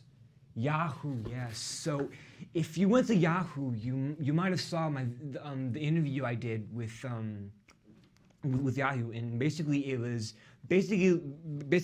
me talking about myself. So if you want to go on Yahoo, just search my name and it'll be up there. It's really cool. But yeah, it was a really great video. I watched it with my mom yesterday. I actually she sent me the link, and when I looked at it, the video wasn't there. Instead it was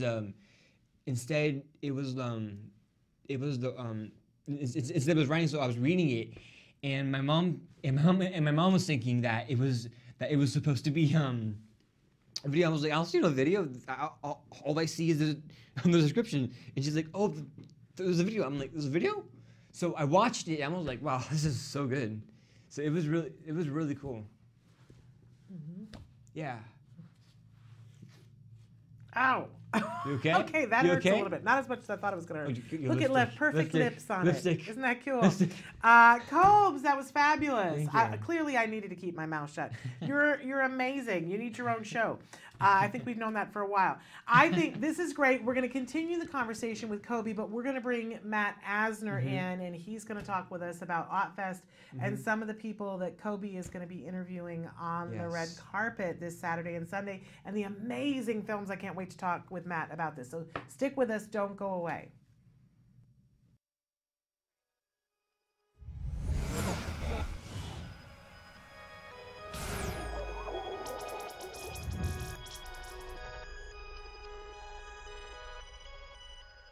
When Maddie was diagnosed, I'll be honest, I was very ignorant on what autism was. I knew that autism was basically something that hit boys at the age of 2 to 3 and shut down. And with Maddie, she was doing all the same signs and symptoms of a typical child with autism spectrum disorder. Stand up.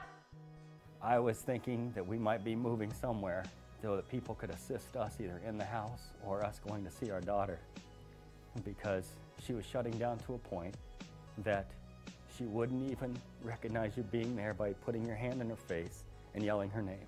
She didn't even acknowledge us coming into the room. She had barely any eye contact.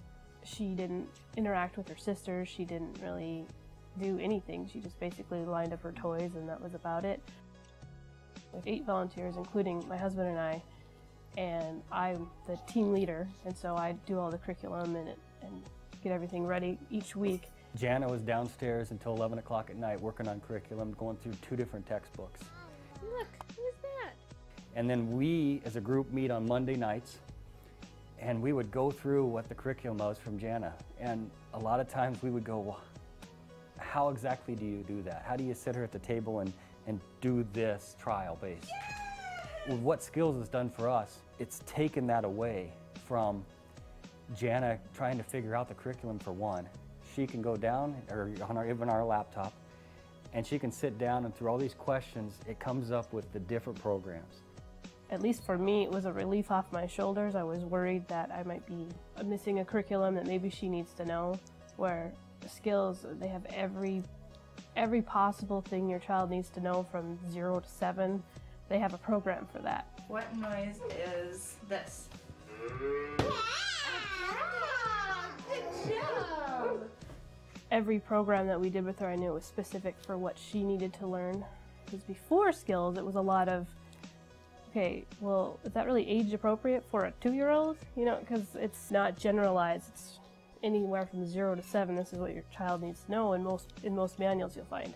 But for this, okay, yep, she should be learning this. And no, she's not 4 yet. She doesn't need to know that yet. We are so fortunate that Jana was able to attend a conference put on by CARD that opened the door for skills, and that there's no looking back for us. We started using the program in November, and it seemed like by January something just clicked. And she has completely kind of came out of her fog that she was in for quite a while. I have never read a documented case on any child that has not benefited anything from applied behavior analysis, and now with this new skills and being, you know, like the E version of ABA, I can't imagine that it doing anything harmful to their child. It's nothing but exponential growth for us.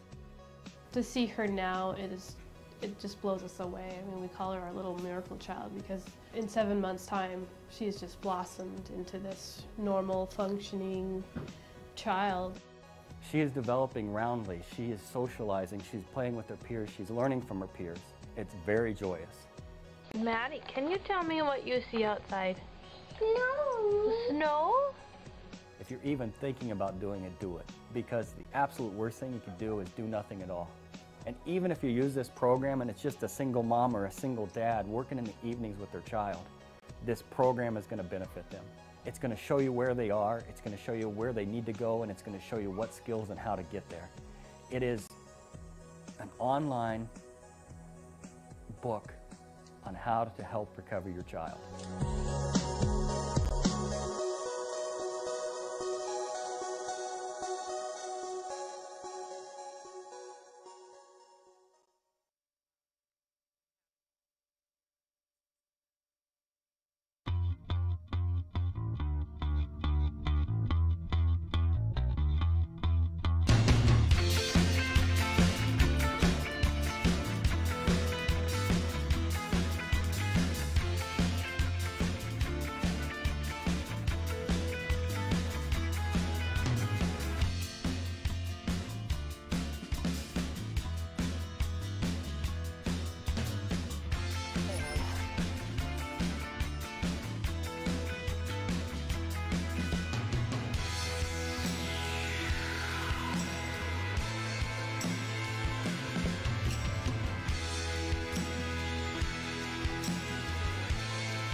Okay, that was the trailer for AutFest, the second one. I'm here with Matt Asner from the Autism Society of America. Kobe Bird is here with us. And we just saw the trailer for it, and amazing, right? But wasn't the music fabulous? And where did the music come from, Mr. Asner? Well, the music is actually an original composition from the band that I was in, so that I'm in. Like, as if, like, you're talented enough, No. but yes. And I have one of your CDs, and you gave it to me, and I love it. Thank you. And it's amazing. You know, can people buy that CD? You can go to iTunes and get it. It's a band called Grand Manor, and go check it out. Okay, and if you have any love for an 80s kind of a feel, Little for 80s music, vibe, little but more post-punk alternative. I'm telling you, you will love it. Yeah. You will absolutely love it. It's really amazing, and he's amazing. You're an amazing singer. I was just saying to him, your voice sounds. They didn't hear my different voice than on they- that, but no, but okay. If you want to hear my voice, go to iTunes and or go Spotify. listen to something, Grand Manor, definitely and you'll will. be like, whoa. Okay, so there's that. There's that. But then the AutFest is coming up, and this is your baby. Yeah. Yeah. And this is the second one of it. I'm very excited. Kobe's excited. He's going to be on our red carpet. Well, I for got to say Autism something Live. here. Yes. I mean, I'm a little excited. I'm a little starstruck. I got to say, I Right? really am. I'm glad to meet. You know, we finally meet. You too. I'm a little starstruck. Yeah, I'm really excited for this weekend. It's really, it's I'm really cool. I'm impressed by your work as an actor. Thank you. Yeah. Isn't that a I'm wonderful thing? I'm glad that that you can be a part of AutFest. Yeah, So I look forward to the red carpet and talking to you on the red carpet. Yeah, me too. It's going to be a wonderful Really thing. cool. And we get full of Kobe, we borrow him because Yeah. he's not officially ours. But we borrow you because you're part of our community, and we are so proud of you, Kobe. Thank you.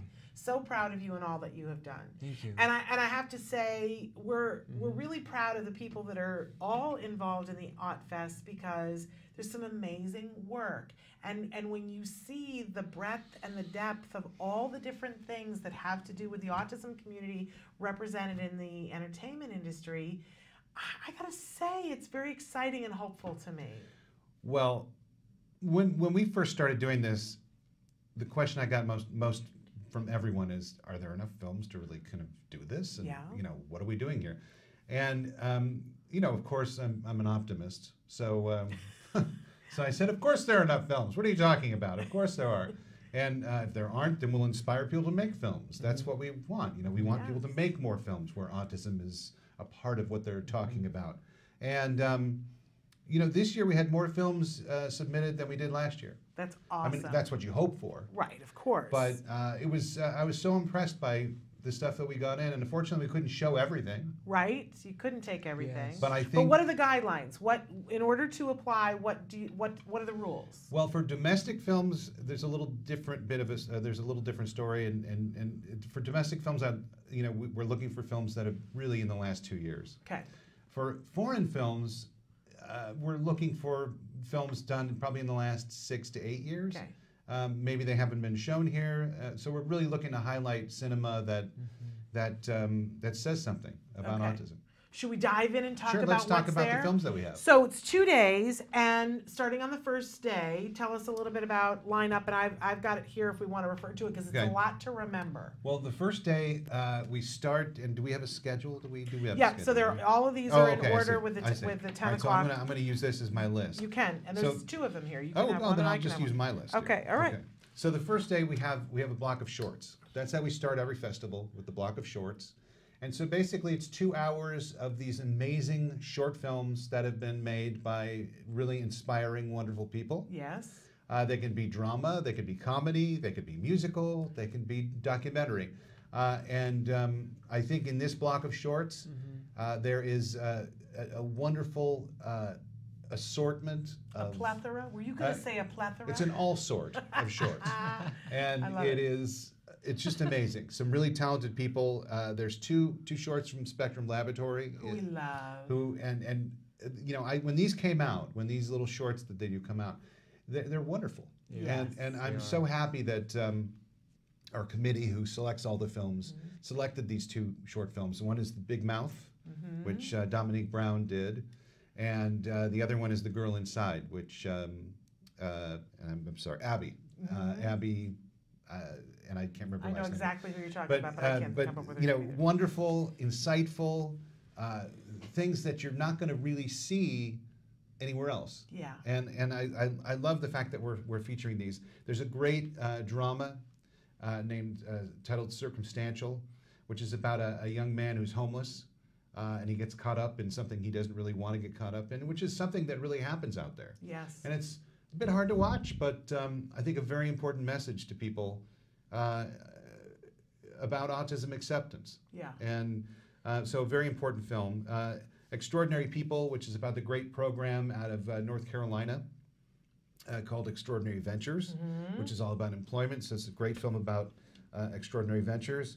The Girl Inside, which I mentioned. My Grown-Up Family and Autism, which is a really interesting short about this woman from the BBC, like 15 years ago, made this award-winning documentary about this family of 7 children, 5 of whom had autism. Wow. And she goes back and visits them 15 years later. Wow. And really retells the story of 3 of the kids. Wow. And it's an amazing story. I mean, it's just remarkable, really incredible. And that's from Great Britain. Love it. The Odd One In, which is, I believe, from Canada, which is a story of, you know, kind of an anthology kind of story about 5 people who are, you know, artistic. The Pursuit of Justice, which is about self-determination, which is an important topic these days. Sisterly, which is about a sisterly relationship, a sister and her sister with autism. So it's a fantastic story and really well done. Very great filmmaking in that. And so a nice mix too of narrative stories, documentaries, and the music videos. Exactly. So very entertaining to sit and watch and get a wide range. And each of these shorts find different ways to tell their story. Yes. So it's a really interesting kind of lesson in filmmaking. Absolutely. You get to see all these different ways that people convey their own stories. Absolutely. So it's wonderful. So that's all at 10 o'clock on Saturday morning. Yeah, and I really suggest if you can get up in the morning and get there to Oddfest, the block of shorts is really something that people want to see. Right. Because it's a variety. It's an all sort. And you can buy a ticket to just see one block, which would be the shorts, or you can buy a ticket for the entire weekend. You can actually buy a ticket for one day as well. Oh, that's also. So you can buy, if you want to just go Saturday or Sunday, you can buy tickets for all the films on Saturday, you know, or all the films on Sunday. You can buy a 2-day pass.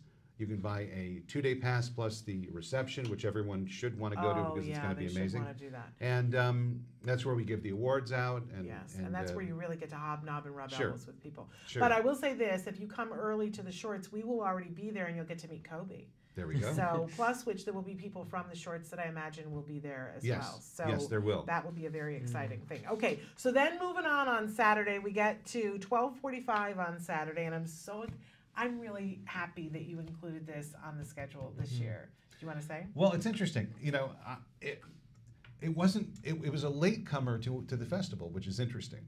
I mean, and I think no one really kind of said, hey, we should really look at that film. So we ended up looking at the film and we're like, we got to have this. This is amazing. And it's a mainstream film who's one of the main characters who happens to be a superhero. Right. Is autistic. So how great. The Blue Power Ranger, of course, and I'm talking about the Power Rangers. Yes. And so the Power Rangers are going to show 12:45. Love that. And we're going to have a panel afterwards. So if you stick around, you get to meet the actors that are involved in the film. Yes. And they're going to talk about making the film and what it was like and what it was like playing the Blue Power Ranger, and it's going to be amazing. Last year on your red carpet, we had coming through the line with all the people that were there. You never really know exactly who you're going to meet on the red carpet, but Becky G was there. Yes. And for those of you who love music and love especially Latin music, she's an amazing artist, and she's really in the sweet film. Girl too. Very sweet girl, and she was there with her brother, who was on I did not know that her brother is on the autism spectrum. Yeah. And so she was there on the red carpet with her brother, and she was talking about the Power Rangers. And we had a moment where she said, I hope next year the Power Rangers is here at the Well, there we Ot Fest. go. So full circle moment, love, love, love. And she was the pink Power Ranger, right? And we hope that she will be back there again. So if you guys love Becky G, who's amazing. I'm not saying anything. I don't know anything. Yeah, I I'm don't just know whether here. she's going to be there, but she had said, I hope that it's here next Here we year, go. and there it is. So Becky G, come on down. Okay, so next is a movie that I watched just yesterday, and it had... You were preparing for the festival, so you watched it. Head below. Well, I wanted to watch it anyway, but I had said to you last week when you told me it's Dina, is the film, and you had told me that it was going to be, and I said, I've been meaning to watch that. It's available. You can watch it right now on Amazon. You have to pay for it. But you don't want to watch it on Amazon. No, you want to watch it in a theater. I wanted to watch it on the big screen, theater. but preparing for interviews. That's the best way to watch a movie, to watch it on the big screen. Absolutely. It really is. How movies are meant to be made. But Exactly. I'm telling you, what is it that Katy Perry says? Wig blown. Wig blown. Yeah. I am still stunned by this It's a pretty film. incredible film. Oh yes, everybody needs to see this movie. So that's happening at 3:45. Yeah, 3:45. 3:45. Then a film that I don't know as much about, Matt, that I need to do some more research on. So fill me in. Another drama, Randy's Canvas. Okay. And it's a film, a fictional film about a young man who's autistic, an artist, and he falls in love for the first time. And it's really about the roller coaster of love and what it does to you inside. Which is kind of a running theme in a lot of these, which I love. Well, that's the one thing. I think this year we see a pattern of love and relationships, and which is interesting because we're going to have a panel at the end of the evening about love and relationships, which people won't want to miss. But that really is an ongoing theme. Yeah, and, of course. I think we're seeing a lot of kids that were diagnosed, in the 80s, 90s, growing up and finding love, finding relationships, and it's an important part of life, and that's what we want. We want everyone to live a rich and beautiful life, and finding someone to love is an important part of that. Absolutely, absolutely. So the last film on Saturday at 8:00. I have a feeling that you and I, Kobe, are really going to like this movie. It's a Disney movie, but it's a Disney movie that a lot of us missed in the first go-round. Tell us why. Well, it's a Bollywood film. So the committee got together, and one of the things the committee really stresses when they look at films and when we're accepting films, and especially the films that we're looking for when we're trying to reach out to people. We're looking for foreign films. We want this to be an international festival. We want to look, this is all about looking at other lives and seeing how different cultures deal with autism and how it is in different cultures. Yeah. And so one of those cultures that we wanted to feature is India and Bollywood, and we wanted to have that element of fun at the festival. So we tasked the committee to do a little research. And look into film, and we came up with this incredible film called Barfi, which is a strange title for Americans. Yeah, Barfi. There we go. But really an incredible film. And if you haven't seen Barfi, I haven't. I've seen a trailer. Well, just the trailer alone. Amazing. I mean, if you're at home and you're watching this, after you're done watching this, because we don't want you to leave now. Right. After you're done watching this, look up the trailer for Barfi, because it's really a fun movie. And if you're thinking of coming on Saturday night, come on Saturday night and watch Barfi, because it's just a really fantastic film. It's magical. There's a lot of magic in it. Absolutely. Like Disney. Well, it's it's like Disney, but it's if you haven't seen a Bollywood film, it is a Bollywood film, and it's just really amazing. Really lovely. So different from everything else. So that's going to be Saturday at 8:00, and then afterwards is that panel of love and relationships. And we have some incredible people. Yes. Lindsay Nebeker, who's with the Autism Society of America. She's an amazing person. Great story, and really insightful knowledge about love and relationships. Alex Plank is joining us.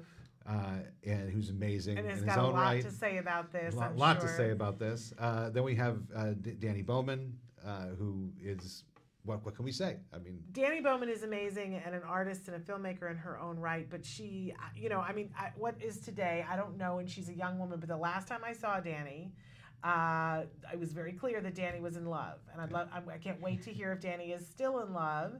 I think she is. Well, I'm going to guess that she is, but in life, sometimes that comes and goes. But the last time I saw her, she was in love, and it was one of the happiest things I've ever seen. And I've known, I'm sure you have too. I've known Danny since she was. I've known Danny for in her, early 7 teens, years. I think. Yeah. And to see her in love and to see how that's happening Incredible. is a thing that it's what we all want for everybody that we care about, Of course. right? I do too. Yeah. So she'll be on that panel, and then there are more. And people. Tammy Klein and Chris Tenney, who's the son of one of our committee members, and actually a very funny comedian. We've actually had him on the show. Yeah, he's very funny. funny. And Tara Reisbaum, who's Very an wonderful. autism consultant. And it's going to be amazing. It's going to be a great panel. Okay, And we're probably going to go over because we're running low on time. We're just getting to Sunday. Right, we're just getting to, so that's Saturday. But be prepared, you guys. We might go a couple of minutes over. We can't go too long over. But okay, so we'll then we race get into through the last couple. Okay, of films. so we get to Sunday, a film that you and I watched together. Yes. Kobe, please stand by. Yes. And if you haven't Great seen film. Please Stand By, What are you doing? It's a great you film. need to come to the theater and see this because you should see it on a big screen. It's a great film. It really is. I love Absolutely. it. And actually, that film kind of took me a little by surprise. Did it? A little bit. Yeah.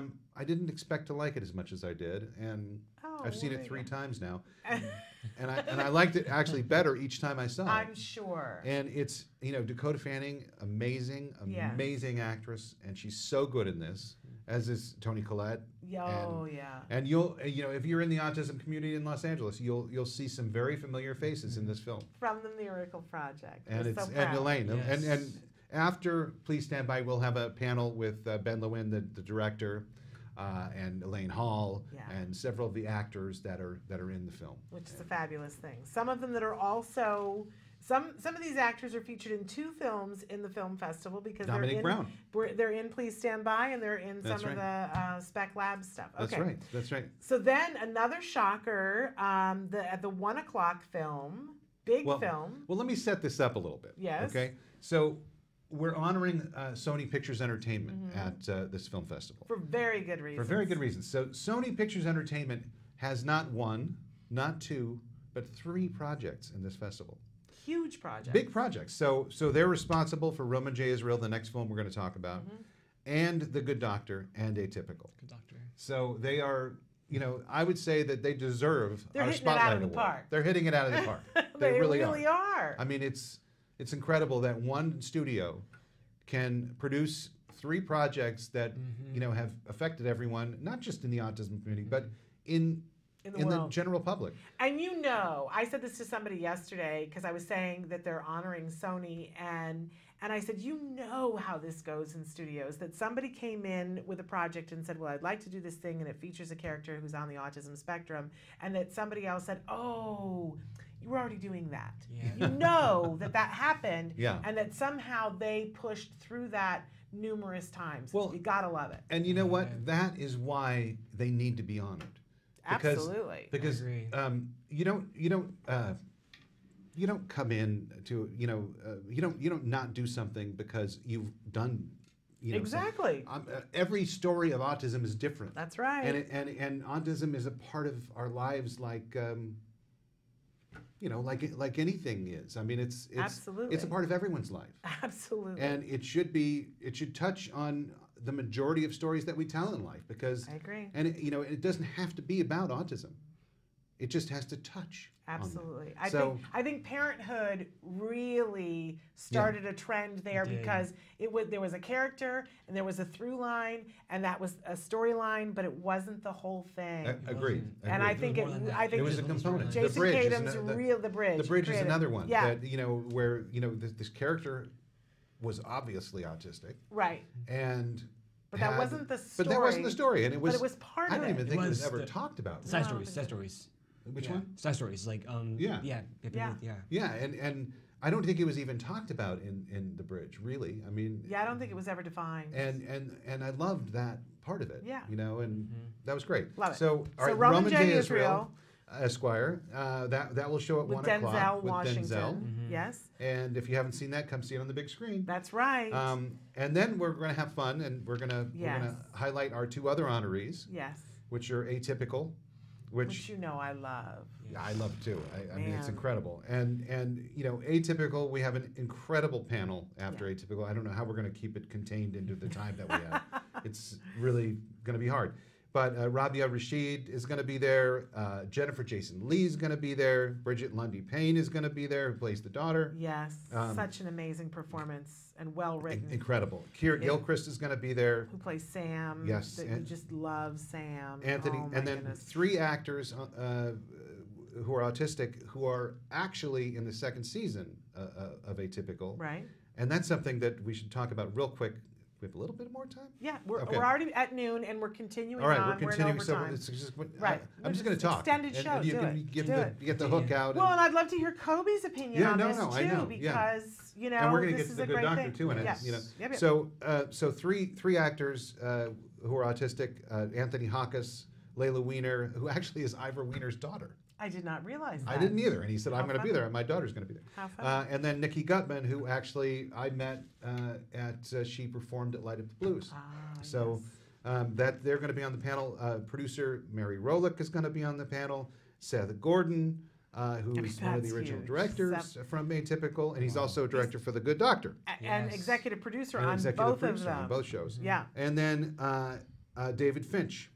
Is going to be there, and Michelle Dean, who's the autism consultant on Atypical. Amazing. That's a big panel. That's a lot of chairs. A lot of chairs, so we had to order extra chairs, but that is something that no one should miss. That is something that nobody should miss. And the one thing I want to say about Atypical is, you know, they first of all, the first season to me was brilliant. Yeah. Wonderful, great writing, great performances. You know, they got a little criticism about not having enough involvement from the autism community. Yeah.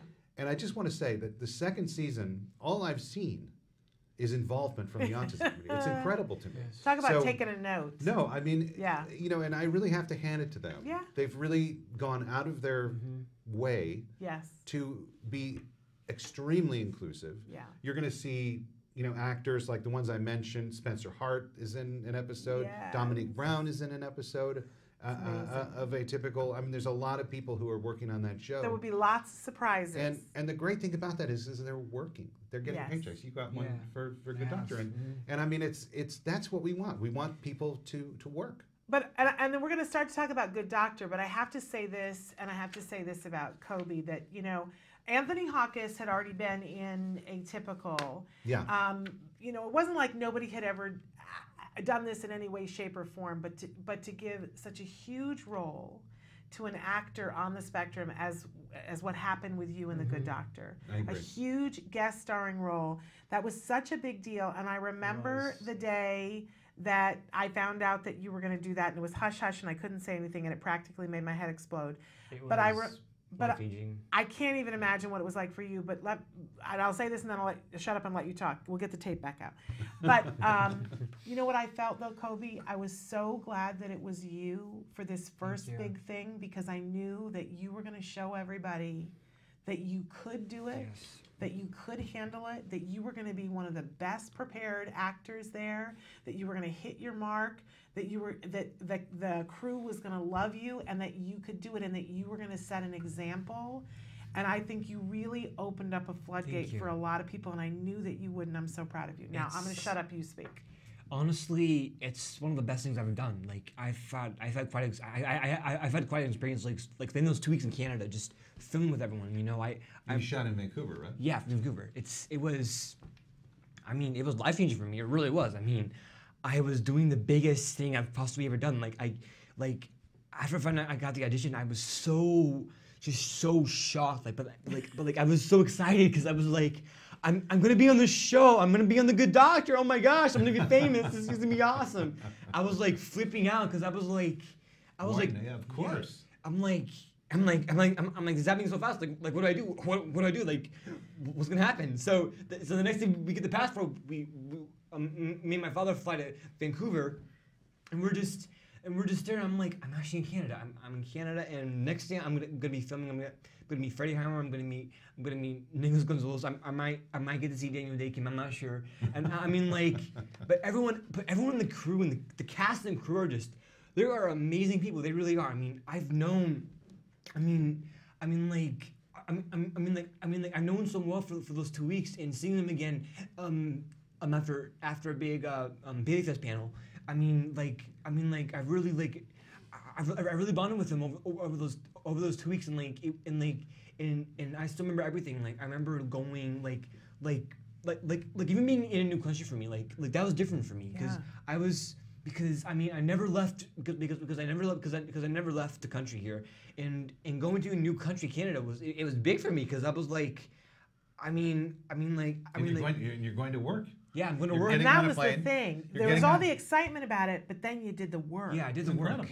You know, I wanted to give Liam a good persona. So I used like in the interviews, I used my past, my research, everything I dealt with over the years, the bullying, the people I've known. And I took all those emotions, all of those feelings, and I put that into the persona of Liam because that's how I wanted the character to be. I wanted him to be like me as I was before because that's what I thought. And that's what a good actor does. Yeah, exactly. He uses his past, and his experience to build a character. I use that. I remember. Just having all those memories of the third grade of all the kids bullying me because I couldn't because at times at times I did have hard times and I couldn't and at times like I couldn't control myself. I'd be taking out of class for time at times because I was being stressed out and I was really easily distracted by everything. And a lot of kids really didn't understand that, and they at times would look at those flaws and all the things that I had, and they would find a way to make fun of them for me. That really hurt it for me. It really did hurt me. And I used all of those feelings because that was the persona for Liam. I wanted them to show myself as an 8-year-old boy in the body of an 8-year-old boy with autism who was injured in The Good Doctor because that was him. Right, yeah. right. And amazing. Then, so, you're going to be there, of course, on the red carpet, and you're going to be in the audience for our panel for The Good Doctor. Yes. And I'll probably, say, please stand up. And have people give you a round of applause because it's important that you're there.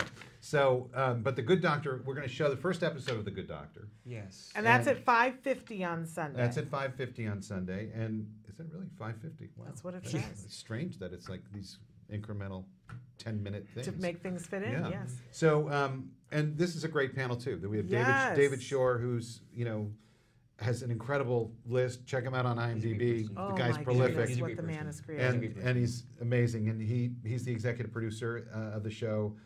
We have Richard Schiff.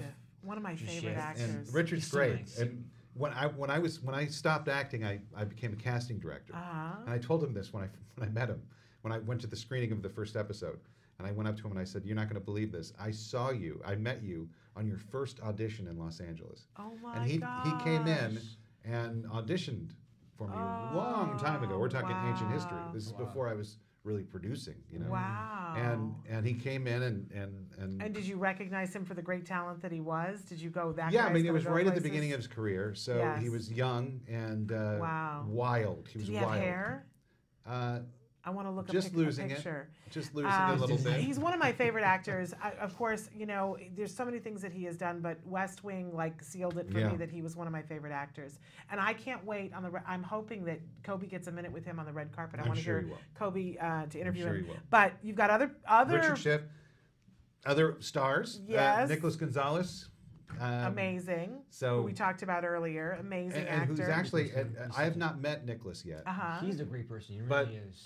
Everyone I've talked to says Nicholas Gonzalez is the nicest guy in the world. He was at last Friday at the proclamation ceremony downtown for Autism Day, downtown, World Autism Awareness Day.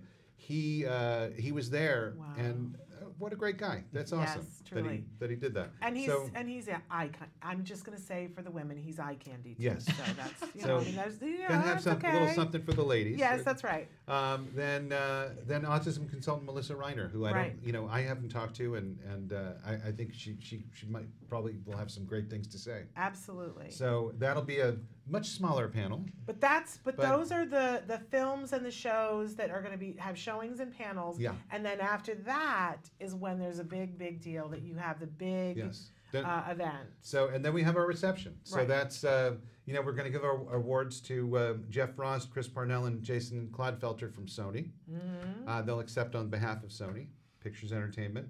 Then we're going to give an award to Atypical. Love it. And we're going to give an award to The Good Doctor. Mm-hmm. And then we're going to give awards to the films that win at the festival, because one thing we haven't mentioned is that when you go see a film at Otfest, you're given a ballot and you vote on that film. That's right. So you're voting. So I believe it's anyone who has a festival pass votes on the films. All right. So and those awards will be given out that night, and how much. Go on the website. We won't get into it because there's all the different prices, but let's say this. It's a good price if you want to do the VIP reception. And I know that many of you and you get fed and you get some drinks and many of you write to me, because a lot of times I get to be lucky and I get to be in the room or in the red carpet or whatever, and you go, you're so lucky that you get to be there. But the truth is that you can be lucky and be there too.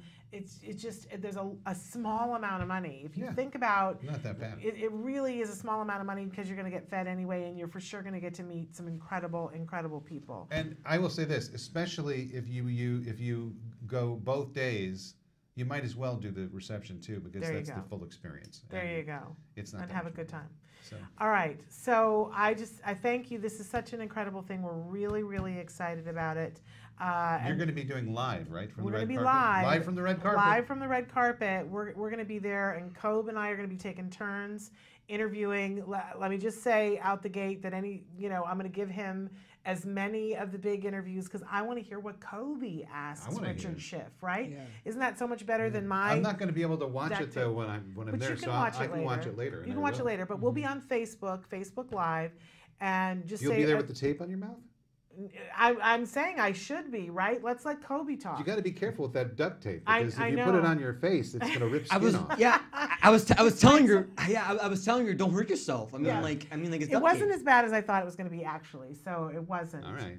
But I think maybe the makeup was a barrier. Did you see there was a perfect little lip print? Right. No, I know. I mean, if I did it would rip my beard off. Yeah. Well, hopefully I don't have as much of that as I do have a little. I mean, let's face it. I wasn't making the point. Believe me. No, but trust me, we won't even go into that. That's a whole other Oprah. In any case, I have had such a good time with the two of you. Always fun. Always super fun. I want to thank you guys for being here on our last live show in the studio in April. So that was really fun. And then the three of us will be there at Otfest on Saturday. We didn't even say where, Matt. Oh, gosh. How remiss of us. What are we doing? It's at the Writers Guild Theater. The Writers Guild Theater, which is in Beverly Hills. And the website, first of all, you can go, there's an Otfest page on Facebook. You can go there to get updates and information. And there's also a website, and it's otfestasa.com right there. There you go, because Samantha is on top of things, even when I'm not. All right, so we hope to see you there, and if you absolutely can't be there, we'll certainly be talking about it next Wednesday when we're next back here in the studio. Until then, did you have anything else you want to say? No, I just want to say I hope if you're thinking about coming, I hope you get over the thinking and you come, because it's really, it's really a spectacle. It's a wonderful thing, and I think if you go to see more than one film, you will be moved in a way that is surprising to you. Yeah, absolutely, absolutely. We saw that last year. And I want to say too, we gave the breaking news that the CDC had come out with new numbers. We're going to be breaking that all down and looking at all of the numbers. There's already a lot of people calling criticism for the comments, saying that that just now it's approaching the same number of individuals of color as whites being on the spectrum, and we need to talk about access to diagnosis if we're going to start flipping that around. In under-resourced communities? Absolutely. Are you kidding me? Yeah. Yep. The top of my head will fly off and around the room later on. We've done that a couple of times today, haven't we? Yeah, yeah. But in any case, so I just want to say, if you haven't had an opportunity, now is a great opportunity. We're going to go off the air. You can go and look at what the CDC said. We'll be unpacking that over the next week. We'll definitely be covering it next week. Important news. Important news, but yeah. it really is very. I'm sure it's emotional for you too. For them to say a slight increase, and we go from 1 in 68 to 1 in 59. Really? And the headline is a slight increase. Well, and I got to say, I was actually a little surprised by the number. Yeah, I was, because I thought I don't know. I thought I didn't think it would shift that much. Because the last time it did, maybe. Well, I just was surprised. I thought, I thought it would. Oh, it's going to be the same. And well, I keep saying that I've lost the ability to be surprised, and then I'm surprised again. Yeah. So, it's a little bit of a breathtaking moment. I think a lot of people are surprised. Yeah. Yeah. All right. Well, we'll continue to unpack this, but again, don't miss either come to see OtFest or watch us on the red carpet on our Facebook page. Yes, get there. But we'll for sure see you back here next Wednesday. Until then, give your kiddos a hug from me and one for you too. Bye-bye for now. Bye.